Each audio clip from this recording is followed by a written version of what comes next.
we used to have to leg it and jump on cars to get away from these stray dogs that will bite you. They were like crazy. They were like wolves. Yeah, but they'll be skanking, but they incorporate in the robot where they'll take your head off in the battle, take it and doing the robot and kicking the head off. A yonder. You want to see a film, like, especially I say this to youngsters, that you want to know what it was like if you was to time travel back to the 70s.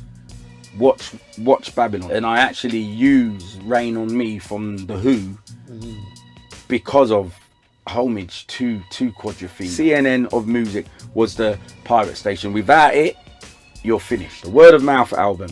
And she done something, this is before even MTV, the Wolf Roaders.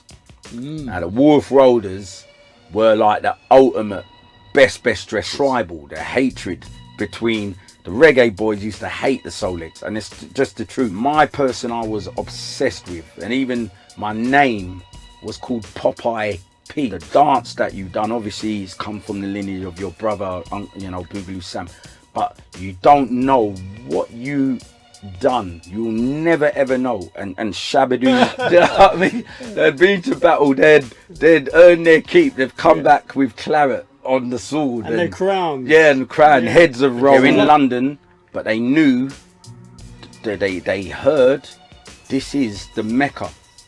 This is Mecca. We have to come, we come here to Covent Garden. Because of Steve, why I actually went to Chip Shop. For him looking out for me and saying, Mark, that's why Poetic Funk is what it is today, because of, you know, the genesis. I never knew that, Frags. Yeah, because I'm being honest, because of you. Remember the Brass Construction song, Now is Tomorrow. What you can do today, don't put off for tomorrow. Lights, camera, action. On this week's show, I have someone who was embracing the hip-hop culture in the early years, who came from the first generation of the Covent Garden scene, which became the hip-hop Mecca of London in the early 80s, with many a legend passing through the cobblestone streets. And he's created one of the best funk events on the planet with his Poetic Funk extravaganza parties. We have the one and the only, the Diamond Geezer, the Big Don in the back, the DJ, the promoter, the host with the most, the designer, the creator. We got the big man Frags in the back. Yes, Frags. How you doing, mate? Big up. Good to see you, Steve, man. Like Rakim said, it's been a long time. It's been a very long time. This is about our third meet up, but I'm on like a professional scale with the sound and all that. So this is Steve's gone all Hollywood now. I've gone all Hollywood. We're taking this way back, and I can't wait to talk about, you know, the early years, you know, growing up as a kid, and it's an honour once again for you to bless up the cab. Yeah, man, I'm honoured to be here, Steve. You know how it goes, mate. Top geezer, you know, the first to do this Allcity Steve black taxi cab, still going, and only for the love of it. So you've got to give big props. Big props. 100%, man. I ain't in it for the fame and fortune. I'm in it for the realness from day one. Exactly. I'm not even on camera. Do you know what I mean? Exactly. So yeah, it ain't about me. It's about you and the artist I'm interviewing. So it's all about Charlie's Angels. Charlie himself. You know that. You just hear Steve's voice. But yeah, exactly. But this is going to be a special, Frags, as we're going to be talking about the early Covent Garden and the early hip-hop era, you know, in London.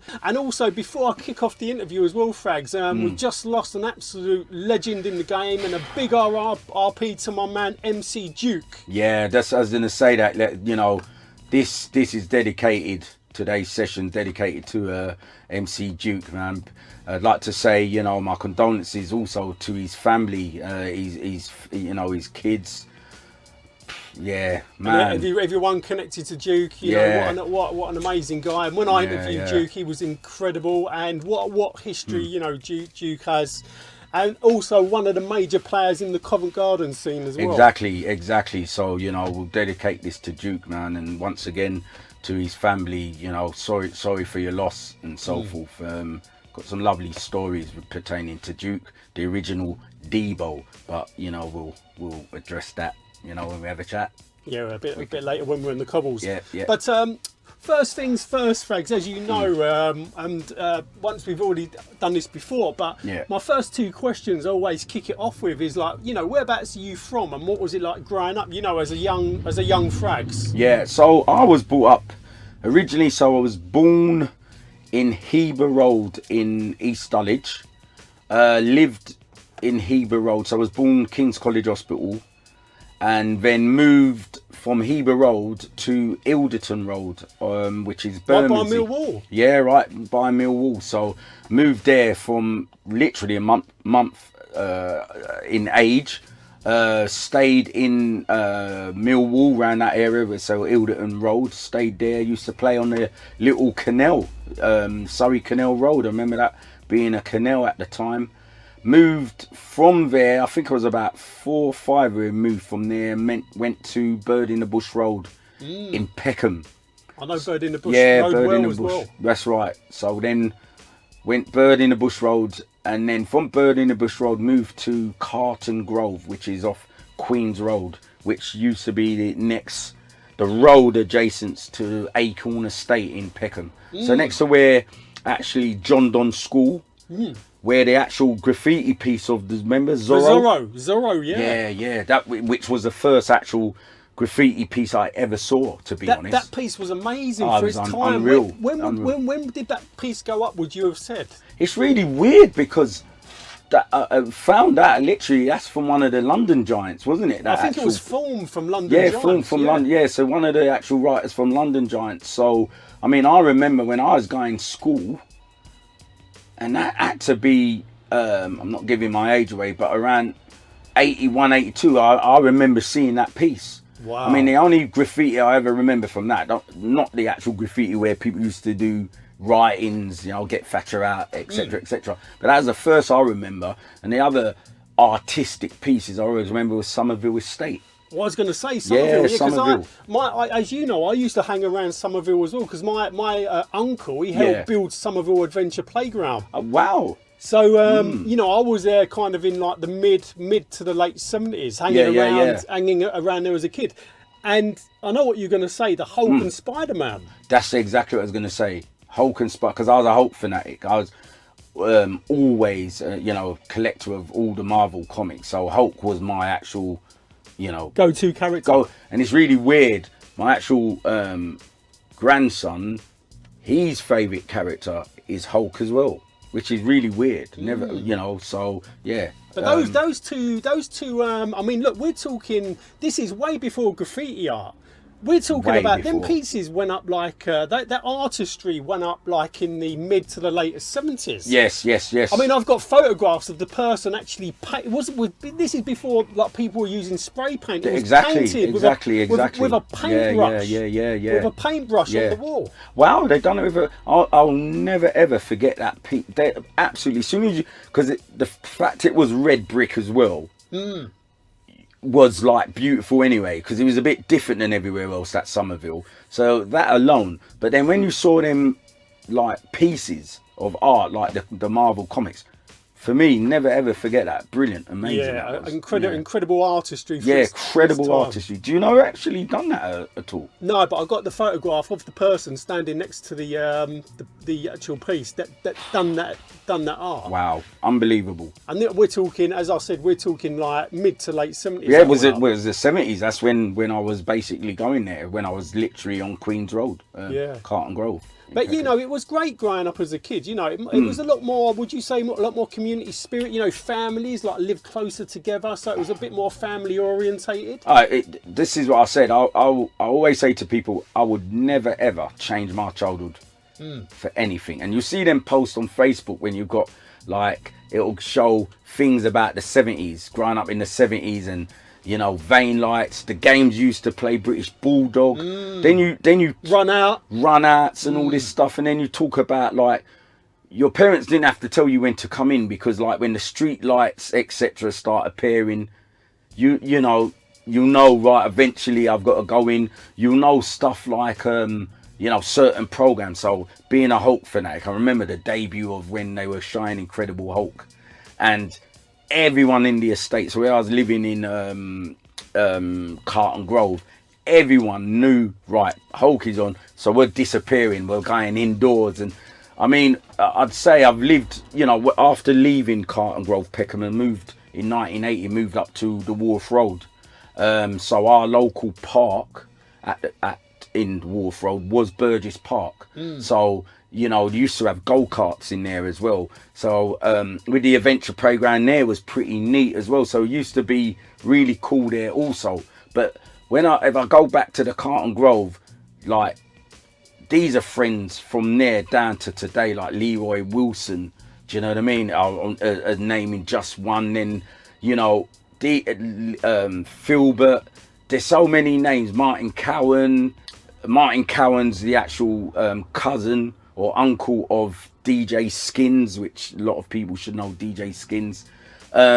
So them days were the best, man. Do you know what I mean? It's just unbelievable. The spirit, you know, was just amazing, second to none. I would go back like that.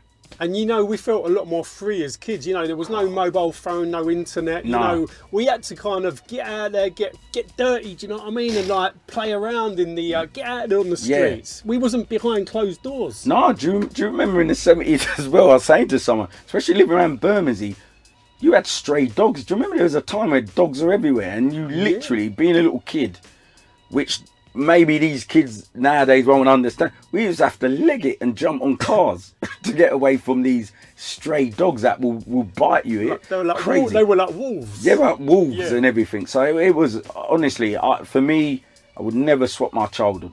It was just amazing. And also London as well, Frags. You know, it was kind of just still after the war times. You know, I mean, it was only like you know, the 70s, and London wasn't really kind of developed then. You know, it's not like what it is today, all polished, all nice, and all clean.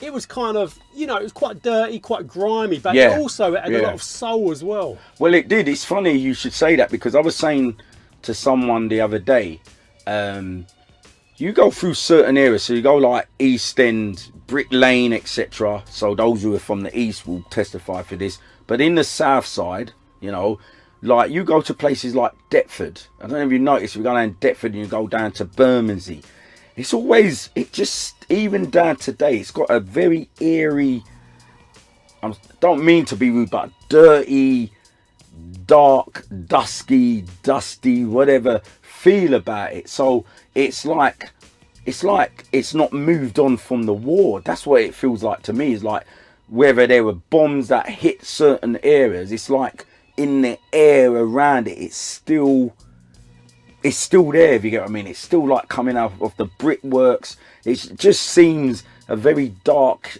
area. It always seemed like that to me. Still kept its flavour. Yeah, still the same. Still kept its flavour. Yeah. And you know, in terms of like, you know, music, what music was you growing up on? I mean, was like, you know, like Elvis and reggae, and you know, were all these kind of like, you know, musical cultures being brought into the household? Well, the truth of the matter is, and I'd never deny this.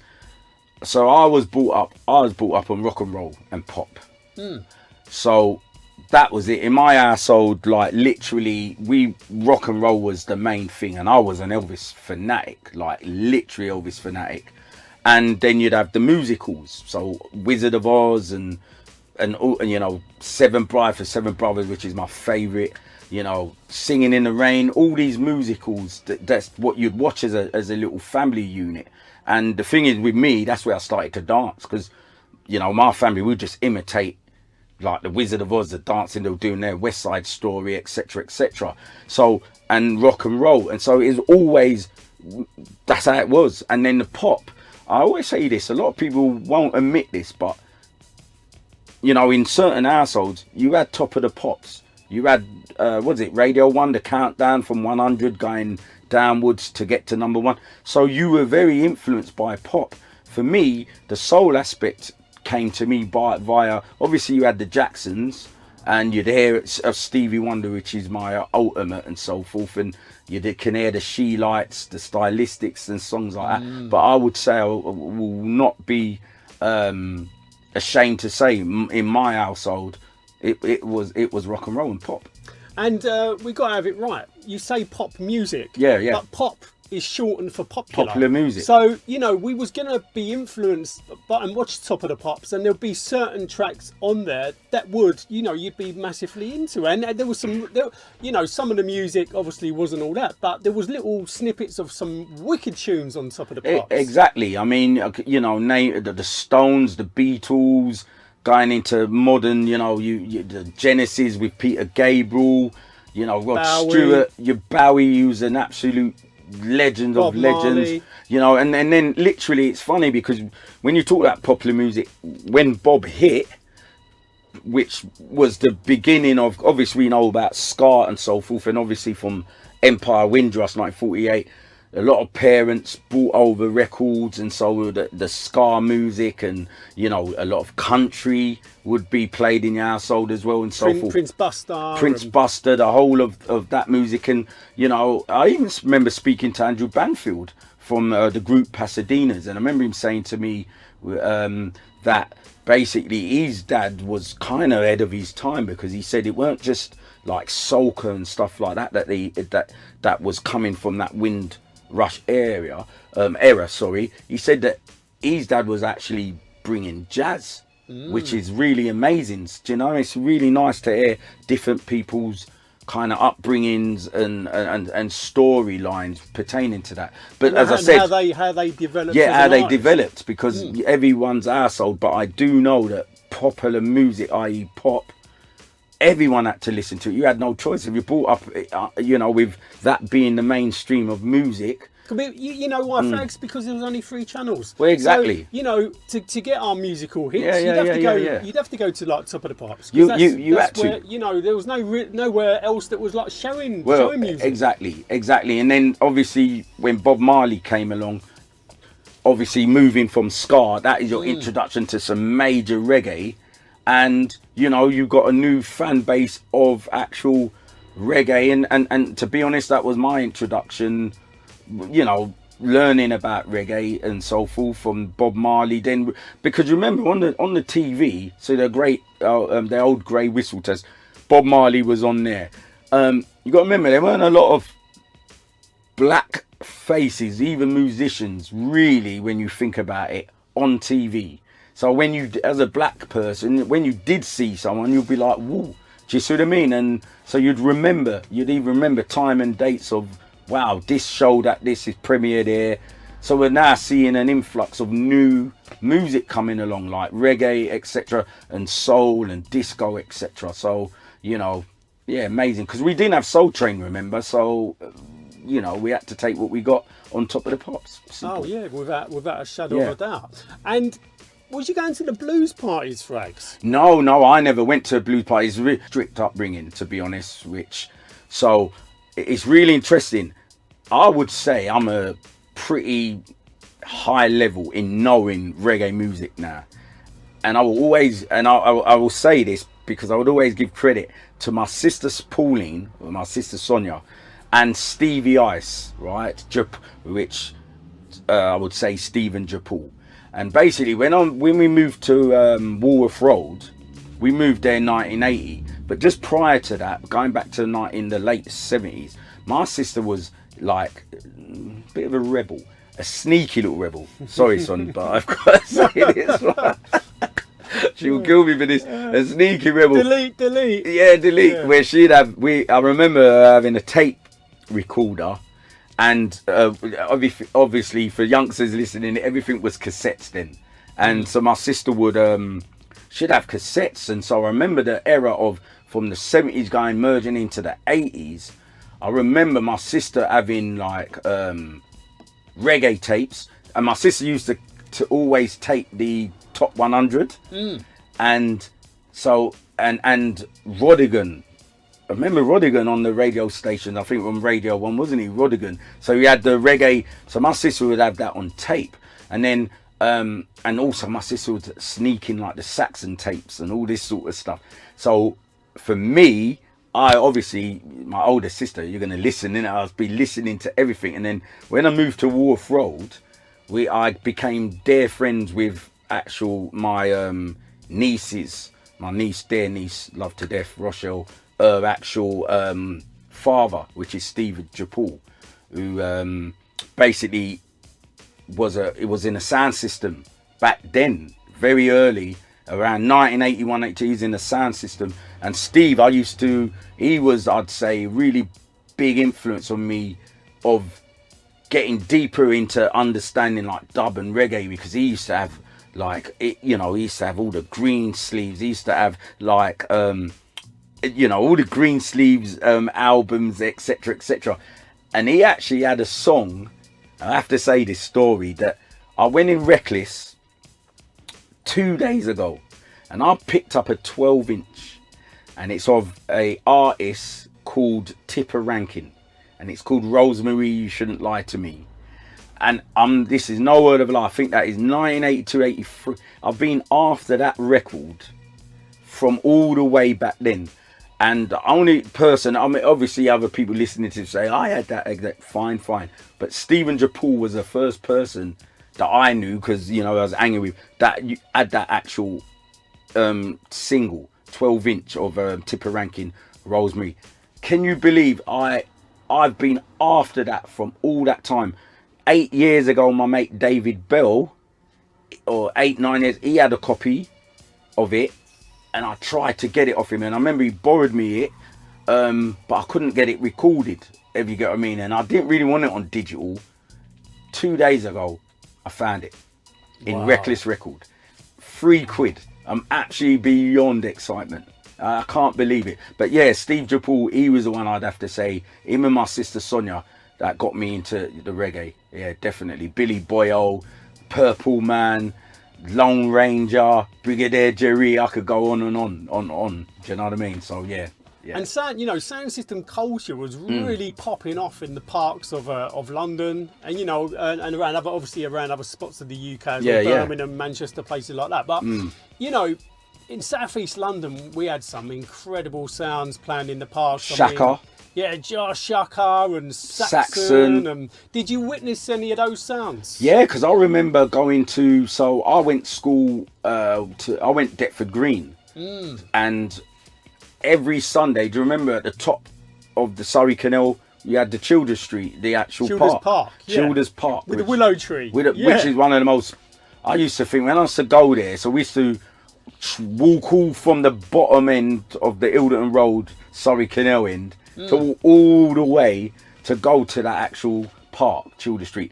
And that willow tree, absolutely beautiful. I was going there in the mid-70s as well. Yeah, right, to play, because you had the playthings underneath, like the tunnels. Do you remember that horse? The tunnels. The thing that had the horse head, and you have to go on it and move. Oh, unbelievable. And this is before the skate. That's right, way before the skating, the renovations. Yeah, that's right, because the actual, what that Childer Park was known for, that was skate park, weren't it? It was, so basically the sound system, like Saxon, they will play, and everyone would be in the actual skate rink, weren't they, going round and round on the skates and everything, which was unbelievable. Ahead of its time, that was. It was incredible, wasn't it? Yeah, brilliant. And also, like, people skanking as well. Well, I remember. Did you ever get skanking, FRAGGS? Yeah, I remember like the skanking, because funny enough, when I went to school, that's basically what the dance was skanking. Because obviously I went to school in Deptford. Now, obviously I was a soul boy, do you know what I mean? Through and through.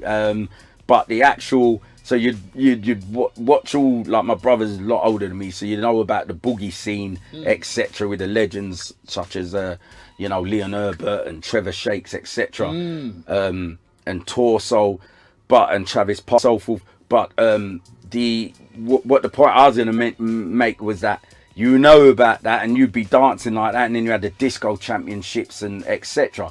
But the thing is, with the skanking, going to school in Deptford, that was, South East London is a reggae orientated thing. So going to school with a skanking, one of the best skankers was Dion from the group Micron. And Dion was different level skanker. But it's really interesting, during that period, the robot was used in skanking as well. Yeah, I never knew that until the robot was used in skanking as well. So they'll be skanking, but they incorporate in the robot where they'll take your head off in the battle, take it and doing the robot and kicking it Kicking the head off. A yonder. Like a football. Yeah, like a football. So like, but Dion was one of the was the actual kingpin, skanking. So yeah, as I said, that was the dancing school early doors. Yeah, that's what we used to do. Disco dancing and boogie dancing, or what you call it. But then yeah, skanking in Deptford was the main thing. Yeah.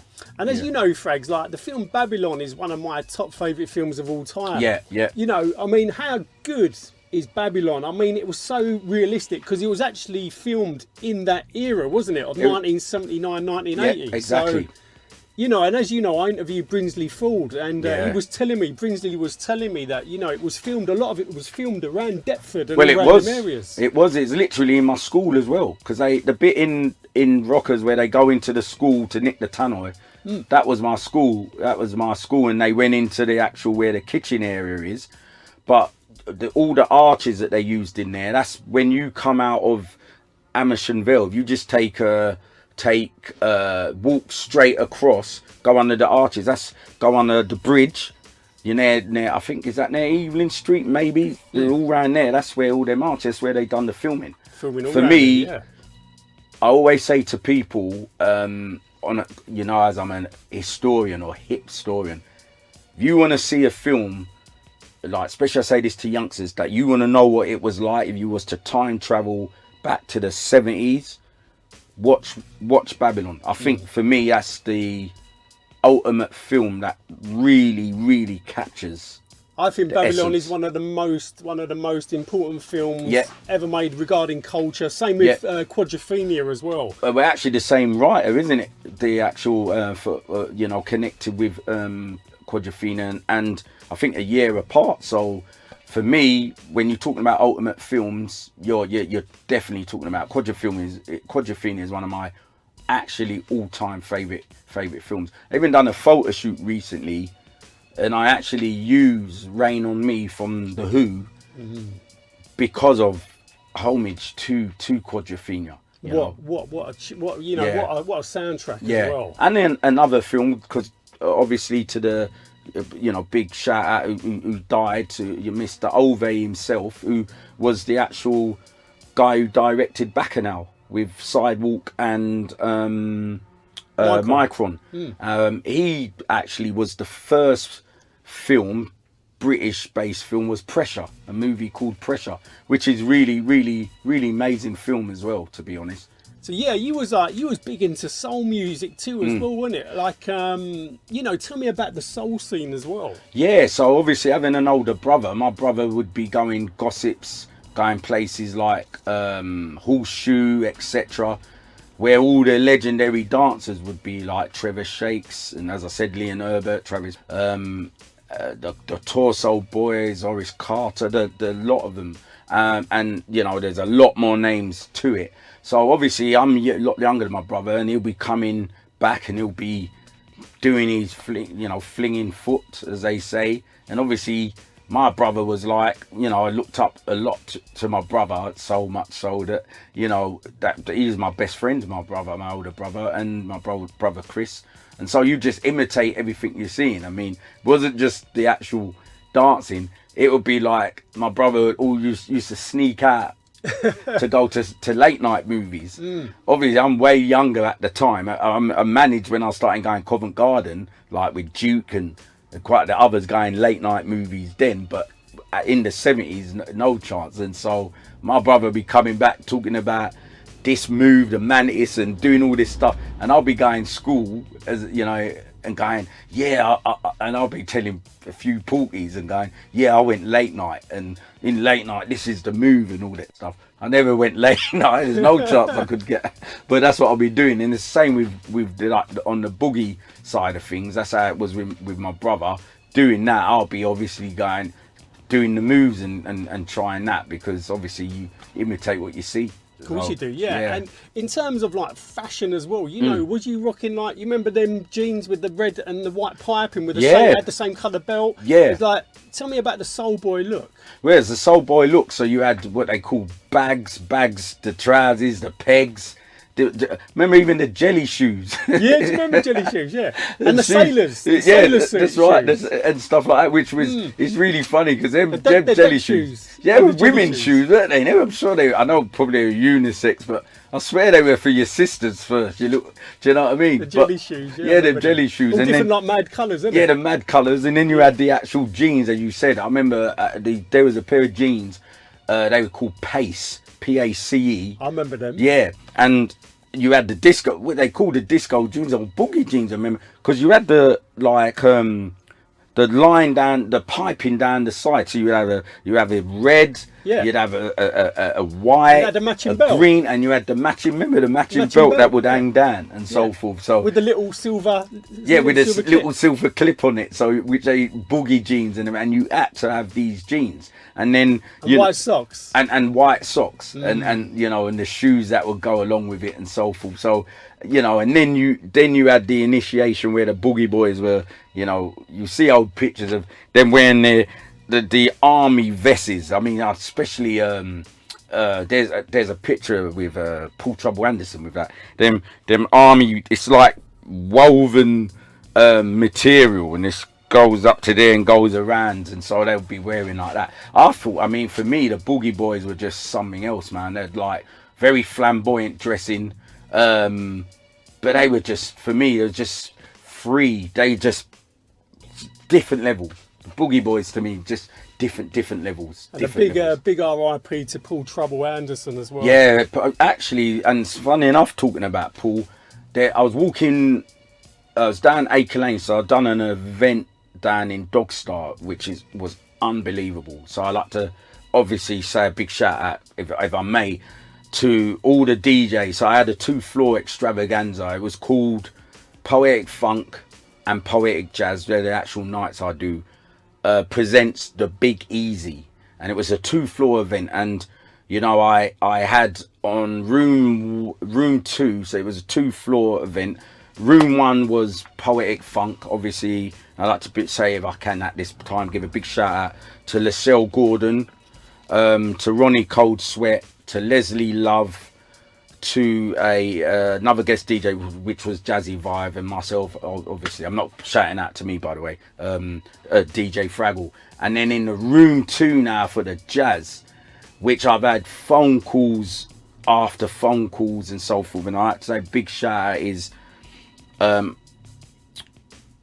Killer Jim, Mark Nicholas, Andrew or Andy Ward, Lorne Daly, and Snowboy himself, all in one room, and it was absolute nuts. That was poetic jazz on a high level. The music was off the chain. It was honestly, I had to say thank you for everyone that come down. It was a really busy night in both rooms. I'd like to say a thank you.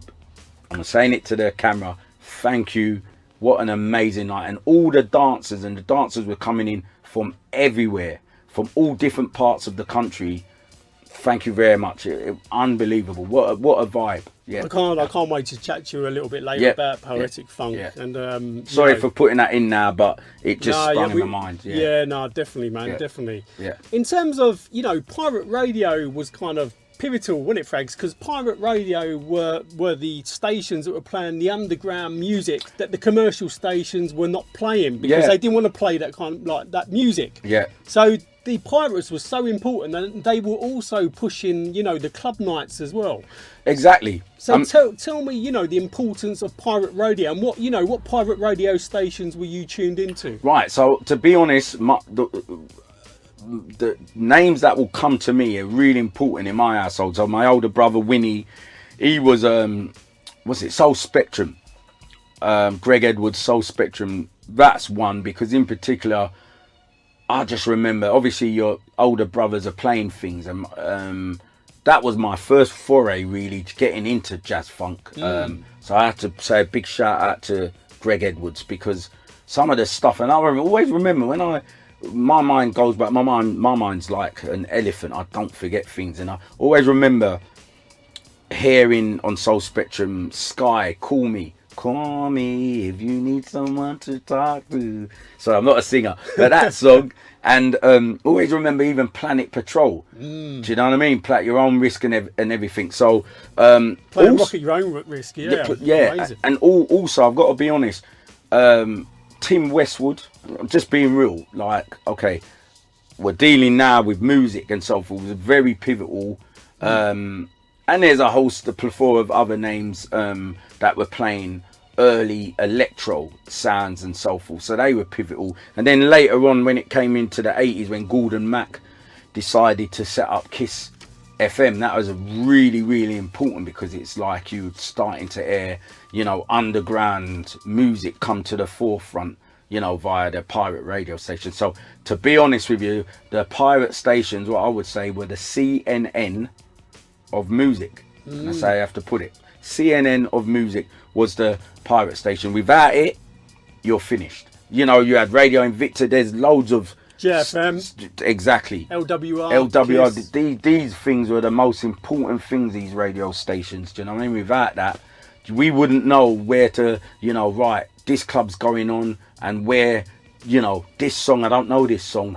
Let's go out and buy this song. Do you see what I mean? And also, them pirate radio stations, they pushed them DJs that were DJing on there probably for free. They were probably doing it out of the love. It pushed them into a completely different scale of DJing, like DJing in all the clubs. And, you know, they started making obviously a bit of coin from it. Exactly. You know, the pirate radio pushed a lot of them big DJs. Of course it did. I mean, they became, which is brilliant, grassroots to becoming kings of the grass. Do you know what I mean? Exactly. It is amazing. Just got to give them prop. And here's the thing about it. And one thing you got to say about all of this is they did it for the love, because money weren't involved in it in them early initiations. It was the love of it, the love of the love of the music. You know, that's why I always give props to Gordon Mack, etc., and a lot of the host of the other people, because they loved what they were, you know, loved the music first. That's such a passion. Yeah, exactly. Yeah. Passion. Yeah. It's all about the passion. Yeah, exactly. And Frags, I was going to say, like 1982, you know, that was kind of like a pivotal year for electro funk and early rap. You know, that electro era was incredible, you know, and, you know, there was some certain tunes that were kind of mind-blowing to listen to. Could you give me a selection of some of the early electro tunes, you know, that was kind of like, you know, floating your boat that you really loved? Yeah. So, I mean, what I will say, like, for me, the 82, and then going into the movie, people need to realise this, and if you're timelining this, 82 is a transformation in this country. Like, for me, it's the most pivotal transformation, and I'll say why. Because so you talk, I'm totally with you on this. Yeah, by the way. you talk Empire Windrush. So predominantly 1948. Predominantly, you're on about the reggae scene. From the reggae scene, eventually, when you're moving forward, a new head has appeared, which would be soul music, which is a term soul-head, because everything had a head to it, didn't it? Like skinhead or Hip-hop whatever, head. suede head, hip-hop head, reggae head, soul head. So the 70s camp comes and joins the actual reggae side of things. What I'm saying about the 1982 is pivotal, because you got to think it's the first initiation, something new that's never happened before, and that's what electro was. Because in 1982, that's when obviously we had the robot before. So even in timelines, the robot has always been there from, you know, from the 70s. But there's a possibility, well, it's been known that it came before that. But in 82, you got to think about one of the most important people in this country from abroad is Tony Basil.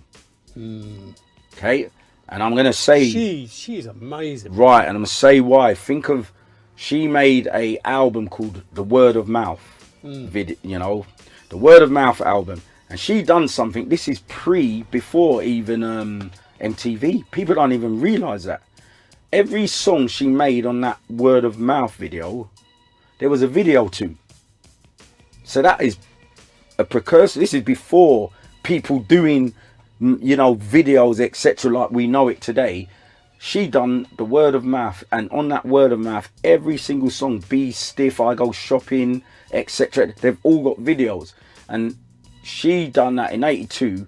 Not everyone had a chance, but because of her single Hey Mickey, which was very high flying in the British charts, from that you gotta understand that you know, when that word of mouth video came out in 82, we had it in my household. And the good thing about it is not everyone had videos, but my brother, when we moved to the Woolworth Road, my older brother bought a video player very early. So I think by 1980, 81, definitely we had a video player, which, do you know what I mean, at the time, a VHS video player. I always remember it because it had the actual lead where you had to use a remote control from the lead. Do you know what I mean? Yeah, the massive buttons. Yeah, remember? yes, exactly. Push buttons. Yeah, that's right. So we watched that video, and on that video, it's the first time I've ever seen, you know, what we call popping.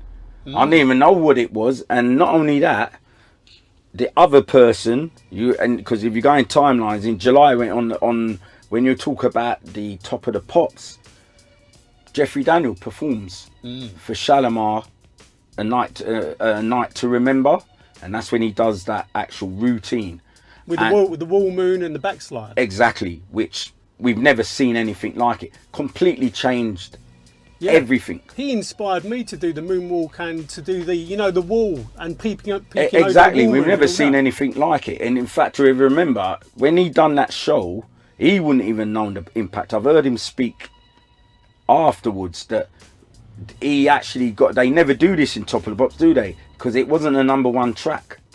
They actually, through public demand and hysteria, they brought him back to do the actual repeat performance. And so he's in a different attire, because you remember the first one, he's in his black navy, you know, like a naval top with the white trousers and the white shoes, and his hair straight and black. When he comes back, he's in kind of like in like kind of like a tracksuit sort of white sort of look. So that is the pivotal thing. And then Tony Basil gets the BBC special, and on the BBC special, it hones into things even more, because it shows when she's interviewing Poppin' Pete, Spaz, Shabadoo and Penguin, and then it goes into the clip where she talks about Poppin' Pete's family dance, and he shows a snippet of him and Skeeter Rabbit doing it, going backwards, and they're actually dancing to actually Prince, Lady Cab Driver, which I didn't know at the time. I'd always remember the song.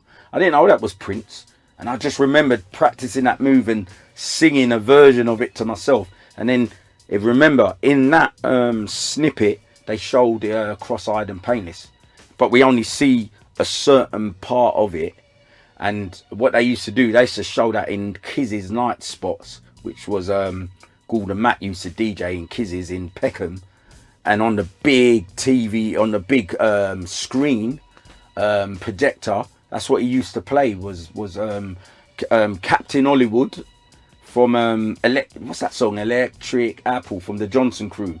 That video and Poppin' Pete, Cross-Eyed and Painless. So 82 is the most pivotal, because it transformed and changed, and the emergence of Electro came through, because there weren't no hip-hop scene.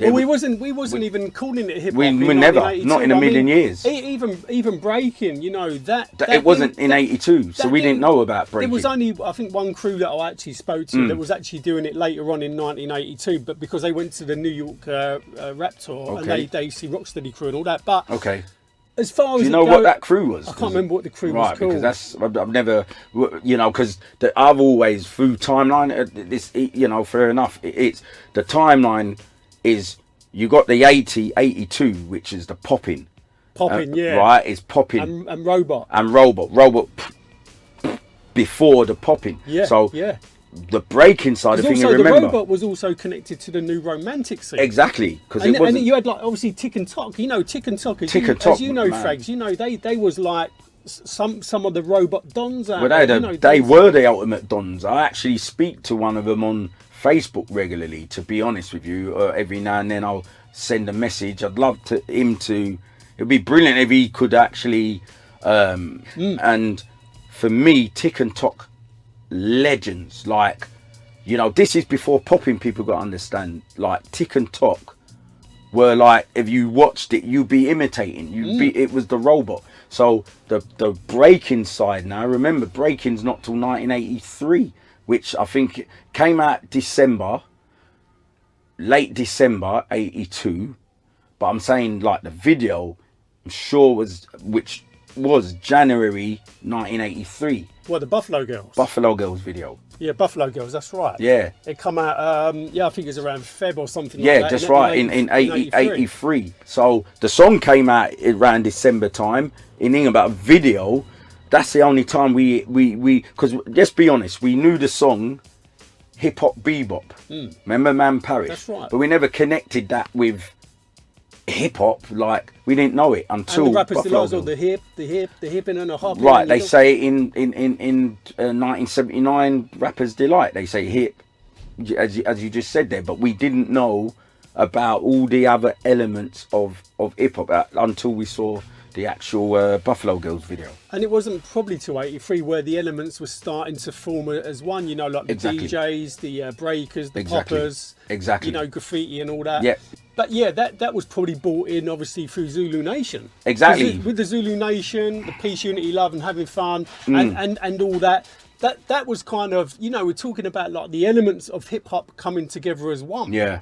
100%, Steve. So as my timeline is 83 January. That's when we're learning about in one video. I mean, how significant is that video? Like Buffalo Girls. Oh yeah. Same way that word of mouth was pivotal to changing everything.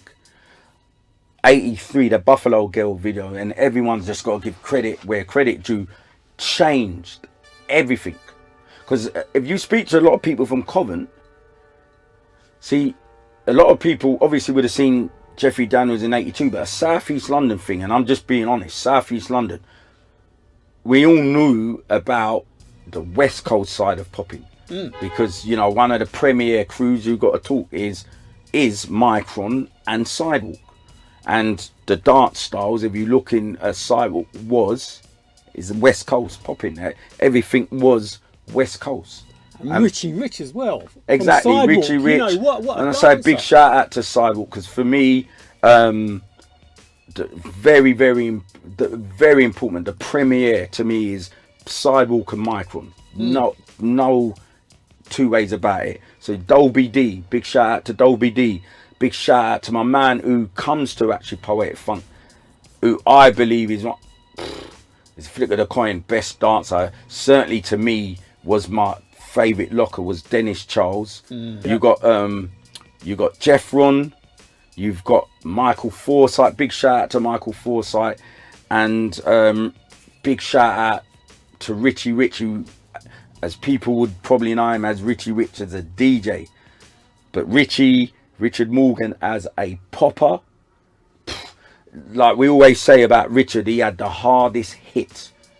Okay, to me, the hardest hits I've seen in anyone was Richard Morgan, and which people know as MC Mello, but Moomin. They had the hardest hits. Moomin was puffing out his chest, and popping it in and popping it back out. It was like proper hit. Him and Richard Morgan to me. At the hardest hits, do you see what I mean? Definitely, you know. But big shout out to the Sidewalk. If you're going to be historical, that is history, and Micron.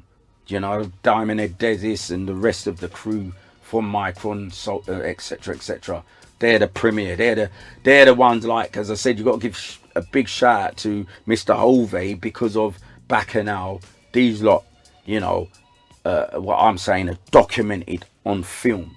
Do you know what I mean? So don't get me wrong, there are other people from areas that were dancing, etc. And some I'm on about, you know, having it documented on film. That's why I will always give props to the two legends and greats.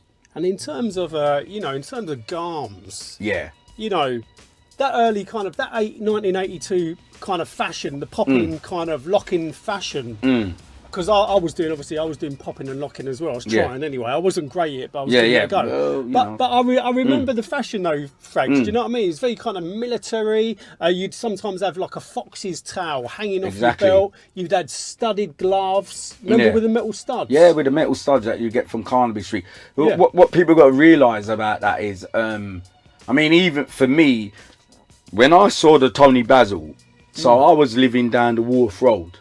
Okay, and the Wharf Road, if anyone's from south or north, west, east or whatever, everyone would know or should know about a name about Wharf Road. It's called the Wharf Roaders. Now the Wharf Roaders were like the ultimate best dressers. Okay, Maxwell and there was a tailor down on the Wharf Right, Road. there was a tailor who died, didn't That's he? right. A few years back. I just done an interview on the history of skinheads and mods and all that. Yeah. He done a lot of stuff. In fact, before he died, it's really interesting because obviously I have my own, or I did have my own tailoring business, Shea Bespoke Tailoring. I also was doing accessories, and I was doing these particular, like I got into doing ties in the end, like tweed ties. They were beautiful. And also cufflinks, like jeweled cufflinks, really bespoke. And I actually, just before he died, we had an arrangement where I was going to actually be selling stuff in his actual shop in Wharf Road. It's such a shame what basically happened, you know. Really lovely bloke, but he done a lot of stuff for Suggs and everything, didn't he? Clothes and so forth and suits, and mate, it's so sad. So I'd like to say a big shout out to his family, you know. Sorry, you know, for your loss. Yeah, he's a local legend. Yeah, local legend. But the clothes back then, as I was going back to the clothes, is for me living in the Wharf Road. I have to say this story. It was like from Whitehall Clovers going up to the McDonald's on the Wharf Road. Like, literally is the best dressed people going. So literally on my road where I lived, which was Kitson Road, I have to say a big shout out to Terry Bunce. If ever Terry is ever watching this, big shout out to Terry Bunce. Because what Terry Bunce used to do on the Wharf Road, he was the first person I knew. I'm young, so obviously I used to go out, go with him for a walk down the Wharf Road, and also with my brothers and that. But with Wharf Road, you literally used to have to try and dress like you're on a catwalk. I'm not even joking. Just to go down, like one long catwalk. Seriously, man, just to go down the road. Wow. The Wharf Roaders, man, that's exactly what it meant regarding garms, right? Wow. And so I used to go with Terry, and Terry's the first person I know, right? And he used to have a little wedge. With a little step wedge. Mate, mate, and he used to have, so he'd have his shirt on, he'll have a Lyle Scott or Pringle jumper, but not like anyone else's. And then he'd have lamb's wool trousers. Really? I don't know about. So he wasn't rocking Farrah's or waffles. Nah, mate, he'll have lamb's wool trousers, right? And his shoes, yeah. And Terry had this walk. If I ever show you this walk where he's a bopping like that, he's the coolest dude going this walk, like. So we'll go and he'll take me down Wharf Road, and there was a shop. I know exactly because it's now Salvation Army shop, and he used to buy his Christian Dior shirts from there. And what he was wearing, his shirts were Christian Dior, and the trousers were Christian Dior. I didn't know about this sort of stuff. Do you see what I mean? So going down there, and I'll just be bopping along with him and just being like, "Oh God, this geezer." Do you know what I mean? He was like one of the ace, like an ace face. He was just like, and he wouldn't hang with anyone. He was just like, "Well, I'm coming down there to represent, to get my garms that no one's got, and then I'll trigger off back." Do you know what I mean? And so forth. But that's how it was in the Wharf Road. So obviously, me living down the Wharf Road, I started obviously dressing the same. You had to have Ferrucci jeans. So I like a big shout out to the Wharf Roaders, Maxwell, the old lot. It's funny because there are parties where they do reunions. Do you know what I mean? I've got a friend of mine, Jeff, who does the actual DJ for the actual reunions of the Wolf Roaders, and basically the Garms, then you had to have a pair of Ferrucci or Benetton Old 12. You had to have Old 12 lambswool crew neck jumper. You had to have a Benetton like shirt or polar neck, and that's when a big shout out to Paul Schofield, because that's when the actual Benetton rugby tops come out. And you had to have a pair of Nike Road Runners. So a big shout out to Gary Eldon, Roy Emons as well, So we used to, those used to go to Michael Ramsey, Terry, who was a female, Terry, and her brother, and Eddie. Big shout out to Eddie from the actual Street Warriors and so forth, and who's, I'm allowed to say, with Mish. Legend, love Eddie and so forth. So that's how it was down the Wolf Road, man. And Eddie or Mish, through stories through Eddie, will actually clarify what I'm saying of the Garms down that road. Do you know what I mean? The Lord Anthony jackets, and it's funny because it was kind of like the King's Road of South. No, it was, but it was known everywhere.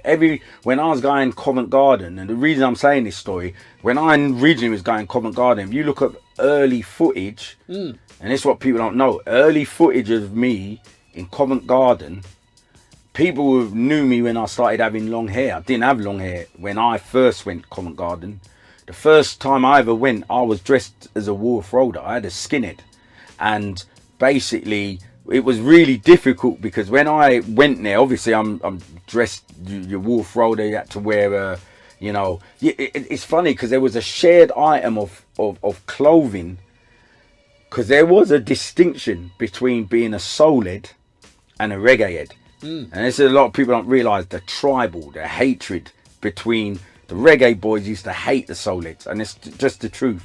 As to consider you a bit freaky would be the term, and that you're not into women, you're into men and all that. They would use them sort of terms. But the thing is that basically there was one jacket that was shared.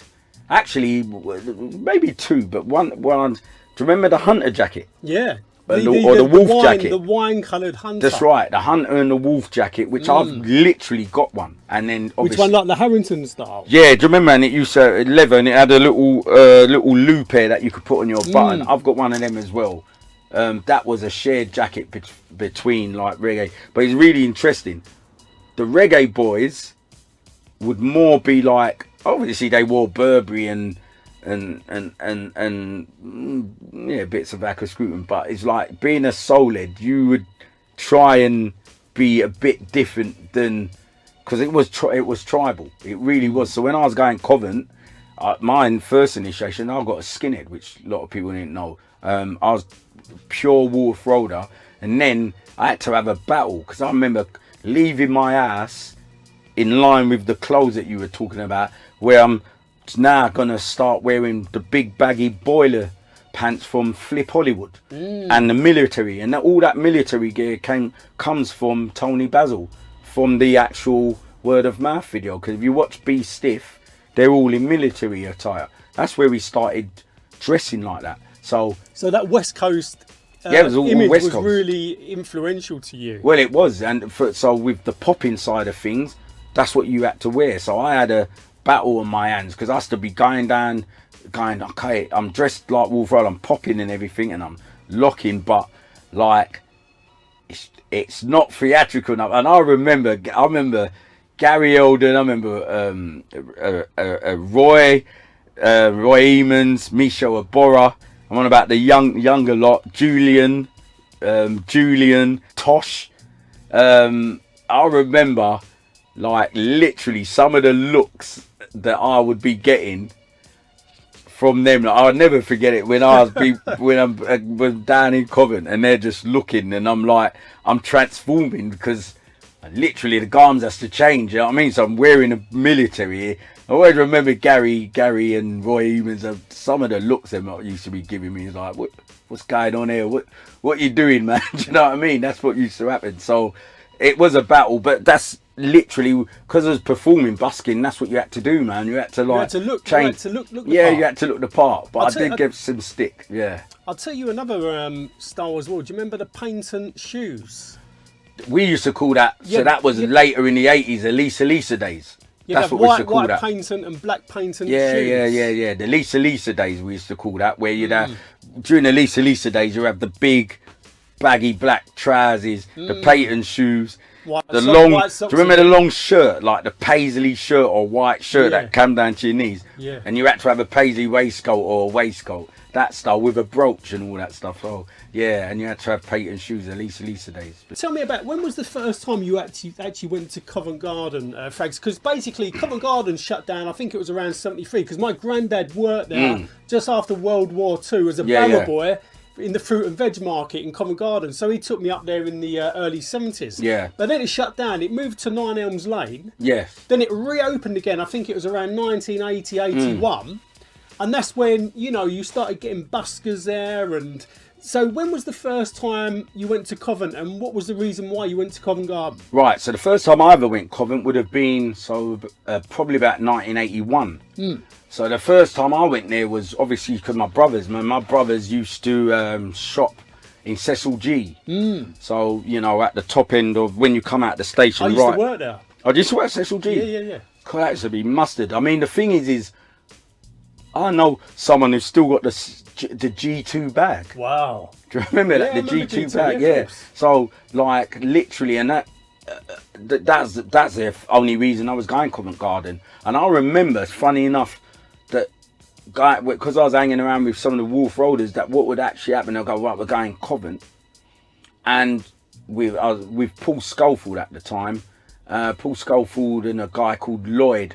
I remember going down and looking, nothing was happening, to be honest, but you know, we've spent a day down there. Another guy called Brian from the Elmerton Road.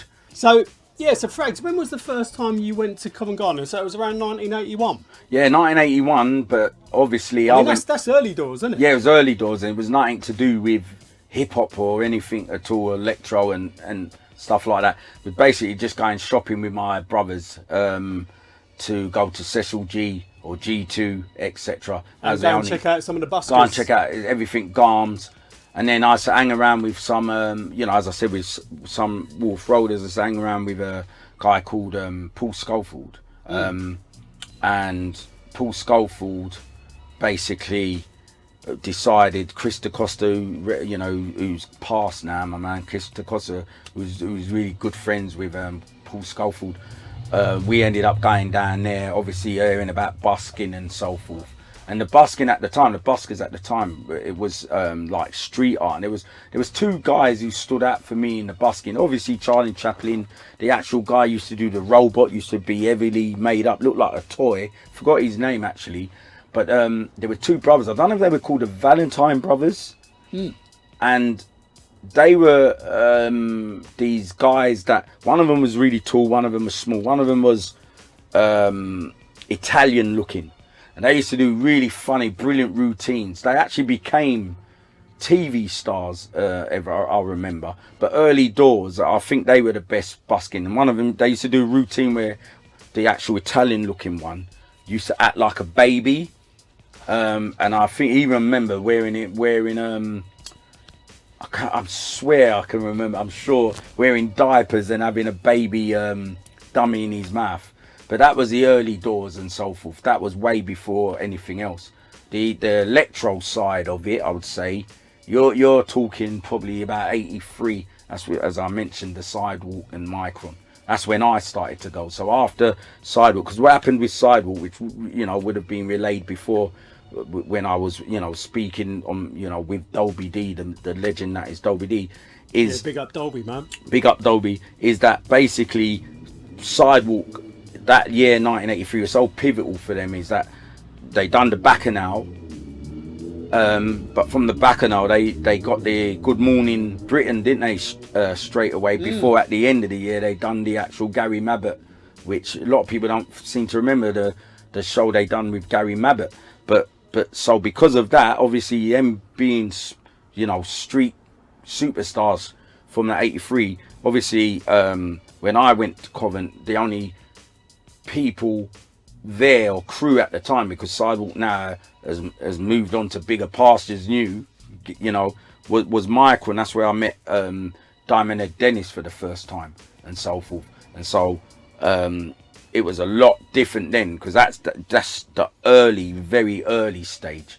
So a lot, you know, you'd see you come along after that, because when I went Covent, I was obviously with Kevin, which everyone would know as Renegade.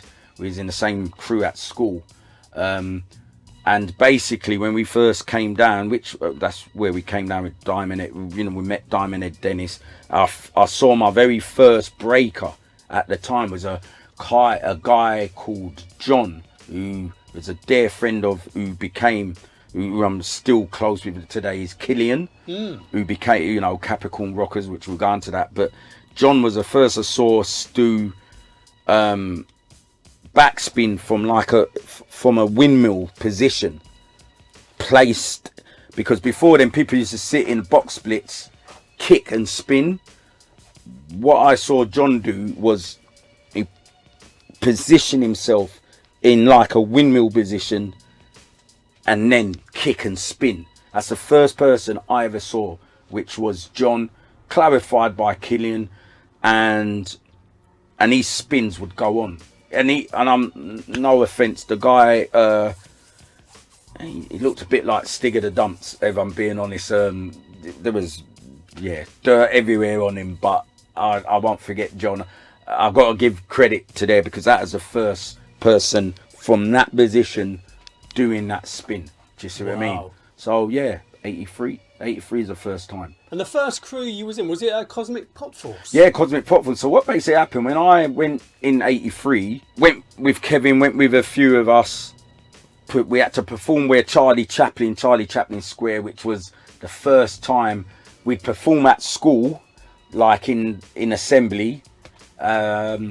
And our first song, what was it? Searching for the Perfect Beat might have been our first song. Yeah, that would have been our first one. It was meant to be, was it hip hop bebop? I remember the routine down today. Remember this, Kevin? I died to today. Kevin knows me. I've got an elephant memory. I could do the whole routine of what we done in assembly. Before moving over into because in our school we had the annex, so you got first and second year, and then after that you have to move over into where Amersham, which they've knocked down that actual school there. But going back to that was the actual the first crew was obviously with Kevin being a goody and doing things correctly, stayed in school. You know, Kevin has said this in camera, so I can say it. Me being a little scallywag, I just couldn't help it.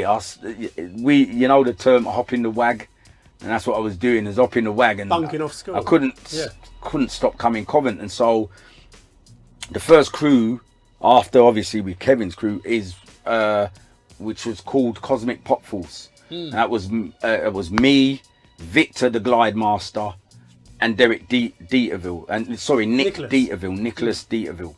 And so, and it's funny how me and Nicholas kind of connected with each other, because we're on about 1983, but what people don't realise is 82, as I said, from early 82, is you're talking Tony Basil. So South East London are dancing, obviously, for Sidewalk members, and other things. It's primarily West Coast. We didn't know about East Coast popping until when you watch Nautsky on the Buffalo Girls video. So a lot of people style would be, what's the latest thing you're seeing, wouldn't it? Would be the actual East Coast popping. No offense, but I never ever liked East Coast. I was literally, if I was to say, like, everyone would know me back then, I was obsessed with Michael Jackson. My old bedroom wall, there weren't a space on there. The other person, after watching the actual word of mouth video, my person I was obsessed with, and even my name was called Popeye Pete. Was it? Yeah. Wow. Popeye Pete. because of Poppin' Pete. Literally. Yeah, big up to Poppin' Pete as well. Mate, that was my Elvis Presley. Do you know what I mean? The Cross-Eyed and Painless video, everything connected with Pete. That's all. Everything was Pete. I mean, Pete, what a legend! Did you see my interview with Poppin' Pete? Yeah. God, like that was my ultimate. Like, you know, so in South East London, everything was West Coast. So I never ever liked the East Coast, but a lot of people. So how me and Nicholas merged was Nicholas used to be affiliated with Sidewalk or be, you know, hanging around and with Sidewalk. So when he saw me pop, I wouldn't pop. I didn't know East Coast popping was just pure. Well, I'm not gonna lie. I just everything was from Poppin' Pete and the Tony Basil videos with the old original Electric Boogaloo crew. So Nick was a popper as well, West Coast. So that's how me and Nick, like, when he saw me popping, that's how he's looking at me like, well, cool, how do you know? And that's why me and Nick was like that, and that's where the Cosmic Pop Force come along. Yeah. In terms of, you know, Covent Garden, you know, that was a place to kind of earn a few quid, isn't it? It so was. Is that one of the reasons you went to Covent Garden? Was obviously, you know, because you loved the dancing, you loved performing, but you also wanted to make a bit of extra cash. It's funny because when I was going there, I won't give my age, but I was a little younger, proper young. I think I was about 12. So I weren't actually thinking about. It weren't money, to be quite honest with you, when I was going down Covent. It was more of the performance. Yeah, I mean, so how I would put it in this sense, when in '82, when you learnt about popping, the first thing you're going to do, and which I say to everyone, you've got to be the best on your street, right? So you've learned in this dance, you've got to be the best on your street. So anyone on your street who's doing that dance, you got to be numero uno. Just being honest, it was competitive back then. That's how it was. Then you'd hear about other people on a street away from your street. You'd have to go to that street and blah, blah, blah. Your whole point is, in your area, your name has got to be the name of names. And in lights. So you want to be the best in your area. But then, so when you're, obviously, I went to school in Deptford and New Cross. That is the actual Sidewalk. That is their manor. Do you see what I mean? So with street legends, obviously, when you hear about street legends, you hear about the King Arthur, you hear about Sir Lancelot, you hear about all the, you yourself, not that you're competitive, but you want to, iron sharpens iron. So you want to follow the path of where your legends are going, and you want to make a name for yourself.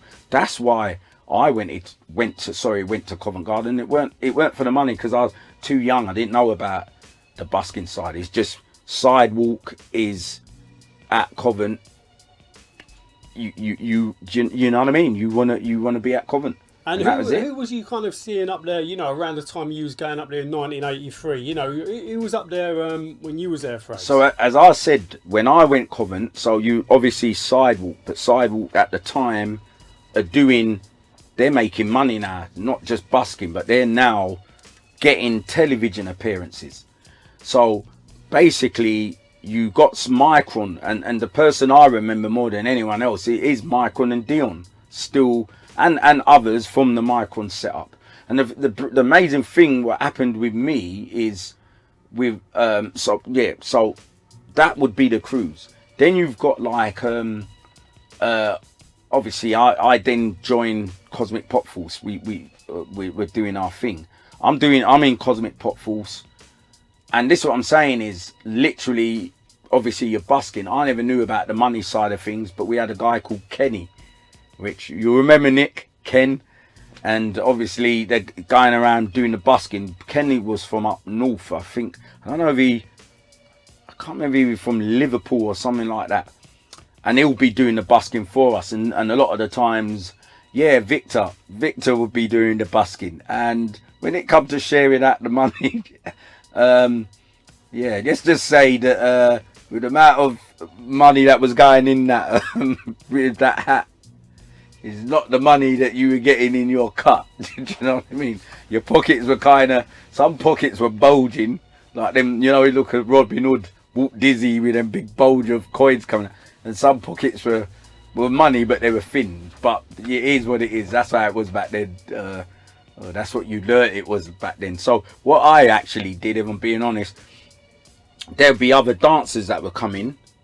And early doors, and I've got to be honest, you'd have people like, I will mention now, Darnell. Early doors, Darnell, you know, Darnell, legend, that is Darnell.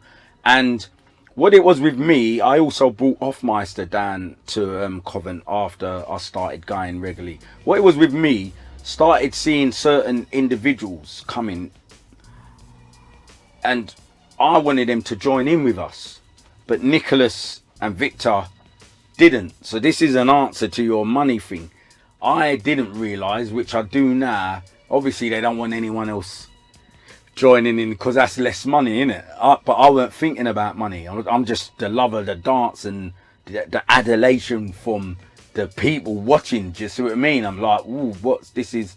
And it got to the stage with me where in the end I'm like, oh man, this dancer's wicked, and I've got to dance with this person. And so I left Cosmic Potfuls and I formed, like, which I believe at the time is the biggest dance group, which was Capricorn Rockers, and that's where I started watching the very best of dancers and going, right, like, join. And that's what happened. That's where Capricorn Rockers. Who was in Capricorn Rockers? Loads of people. I mean, you had Darnell, you had Business, you had what do you mean business? Well, Billy Business. Billy Business or Really? Billy Spider. Yeah, Billy Spider was Wow.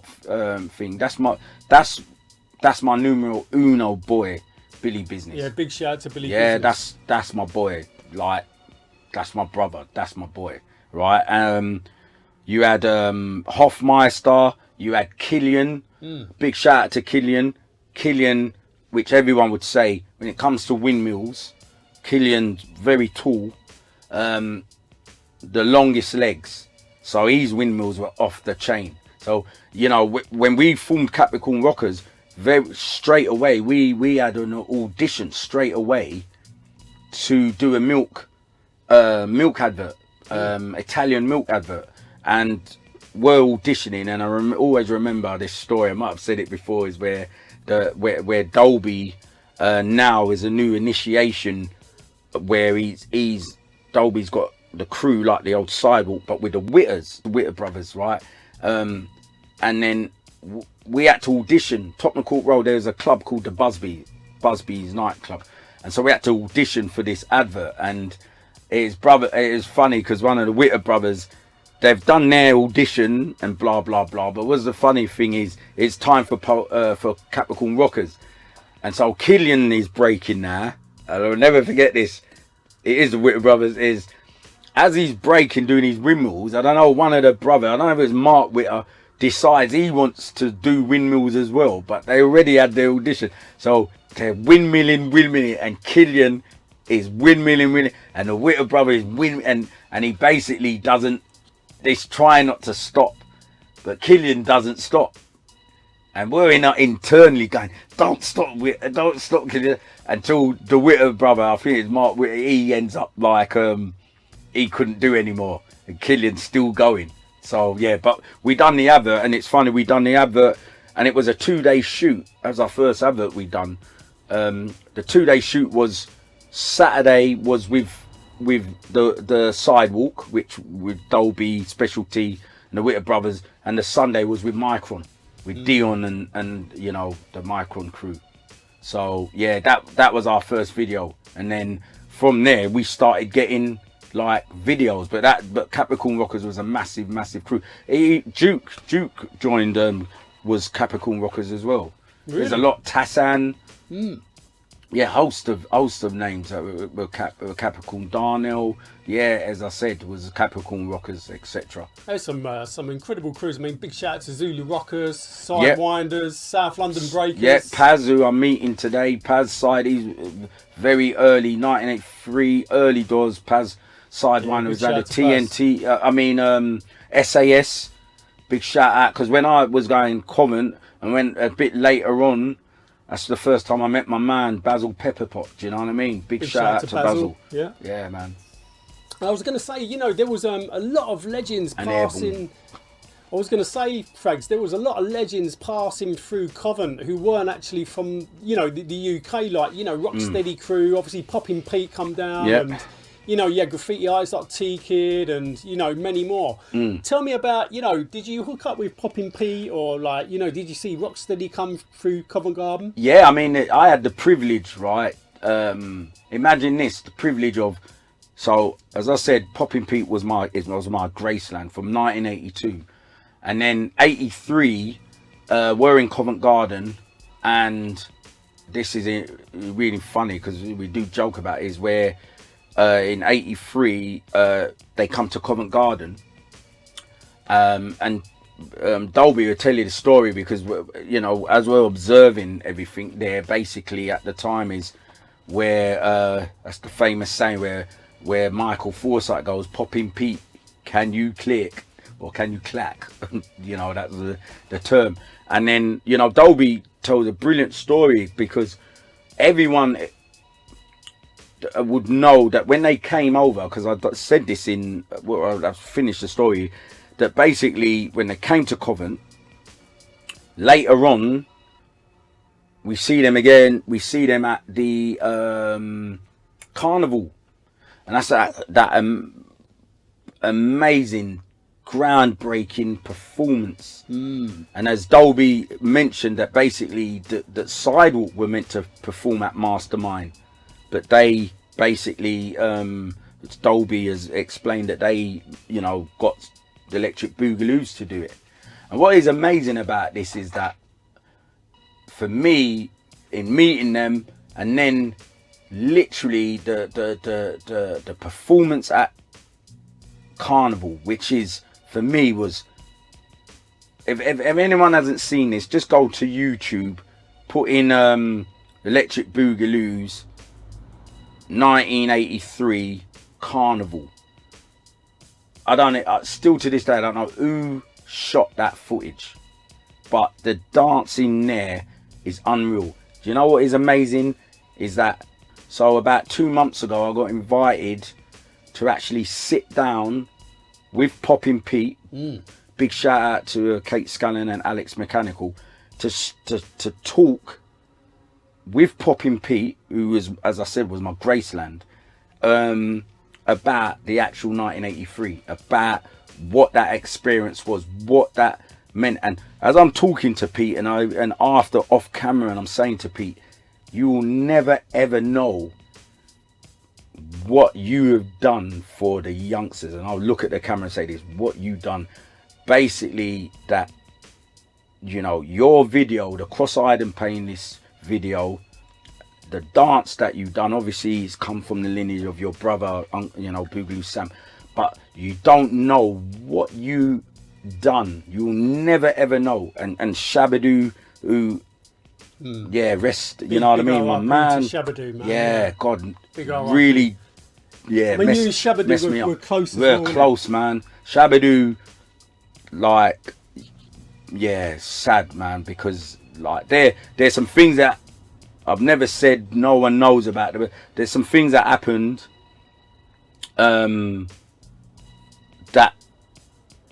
moments with Shabadoo, like, honestly, that some talks, like in 2020, man, around April time, and some of the stuff that we shared there, like, honestly, like, so intimate thing I'll never forget, man. And things he has said to me, man, I've never said on camera.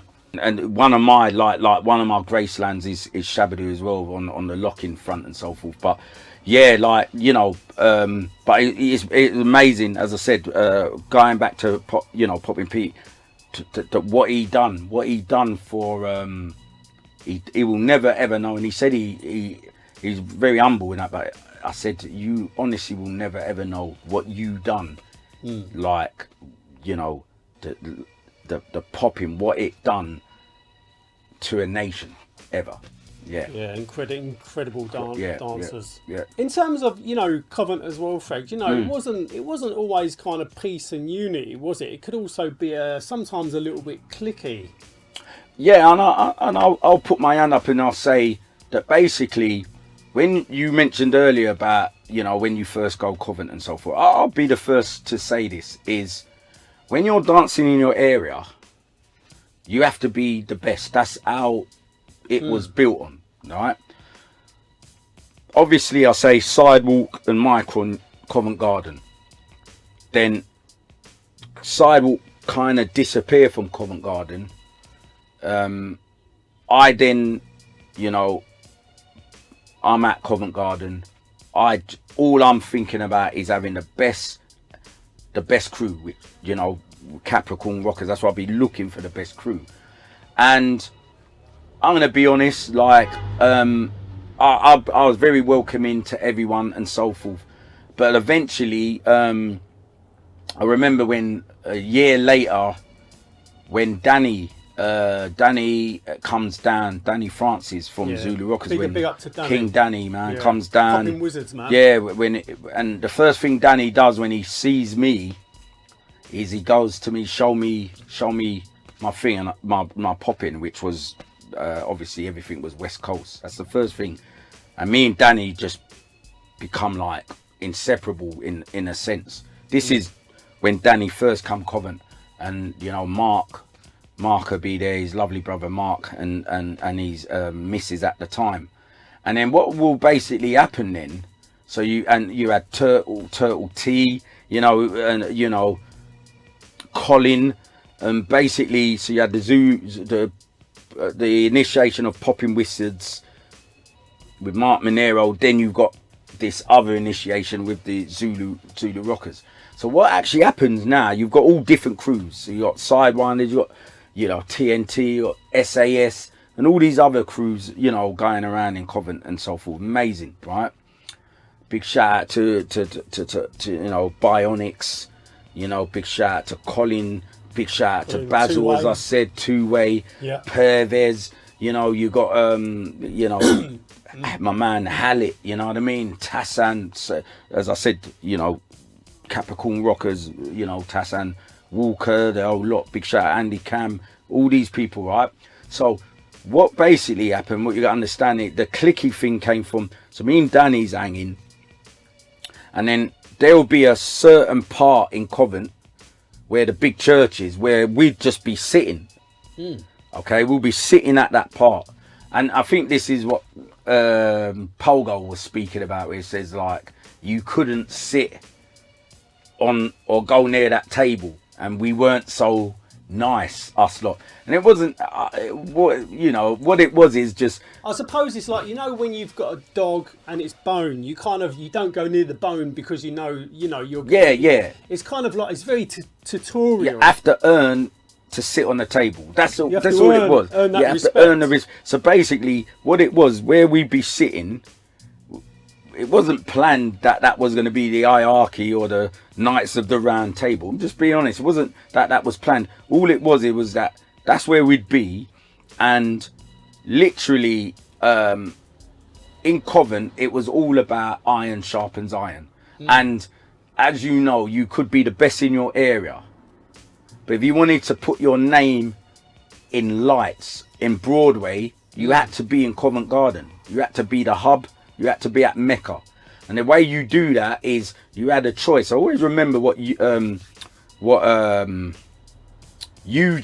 from FDM says. Big shout maneuvers, big up to Eugene. Big shout out to Eugene. Big shout out to my brother James. You know I love you, bro. Right? And big shout out to Oris. And what I was gonna say is that he said he encapsulated it perfectly, where he says, when you used to go Covent, he goes, the first people he remembers seeing is me, Duke Booty, and Hoffmeister dancing in like busking in. And he said his mates told him to come down there, and he's gone down with his mates. And what used to happen, you'd have the crowd. And he said, you're in the crowd and you're watching us lot perform and blah, blah, blah. And that would be the lot. That you're like, whoa, wicked, blah, blah, blah. And you go on. But Eugene said it perfectly when he goes, every now and then he's moving forward into the crowd, and then he's gone, I don't want to be the crowd, I want to be in the middle. And that's what it was like in Covent. You see what I mean? Is like you had the crowd and you had the people in the cipher. And so all it was, Steve, to be honest, that hierarchy thing you're talking about is just that those that were on the actual table or the knights had earned their keep. They had been to battle, do you know what I mean, like 300. Do you know what I mean? They had been to battle, they'd earned their keep, they've come back with claret on the sword. And their crowns. Yeah, and crown, heads have rolled. It's like the generals. Yeah, the heads have rolled and things like that. They've gone to other dominions. They paid their dues. Yeah, gone to dominions and have pillaged a section of Covent. It wasn't, not everyone could come and sit on the table and eat the feast of, you know, the pigs with the apples in their mouths and the bread, the swines and the bread and the great wine and the big grapes and everything. You know what I mean? You had to look, you know, you had to work for your respect. Yeah, and it, you know, that's how it was, and that we weren't aware at the time that that's how people were feeling, but you know, Danny could be vicious.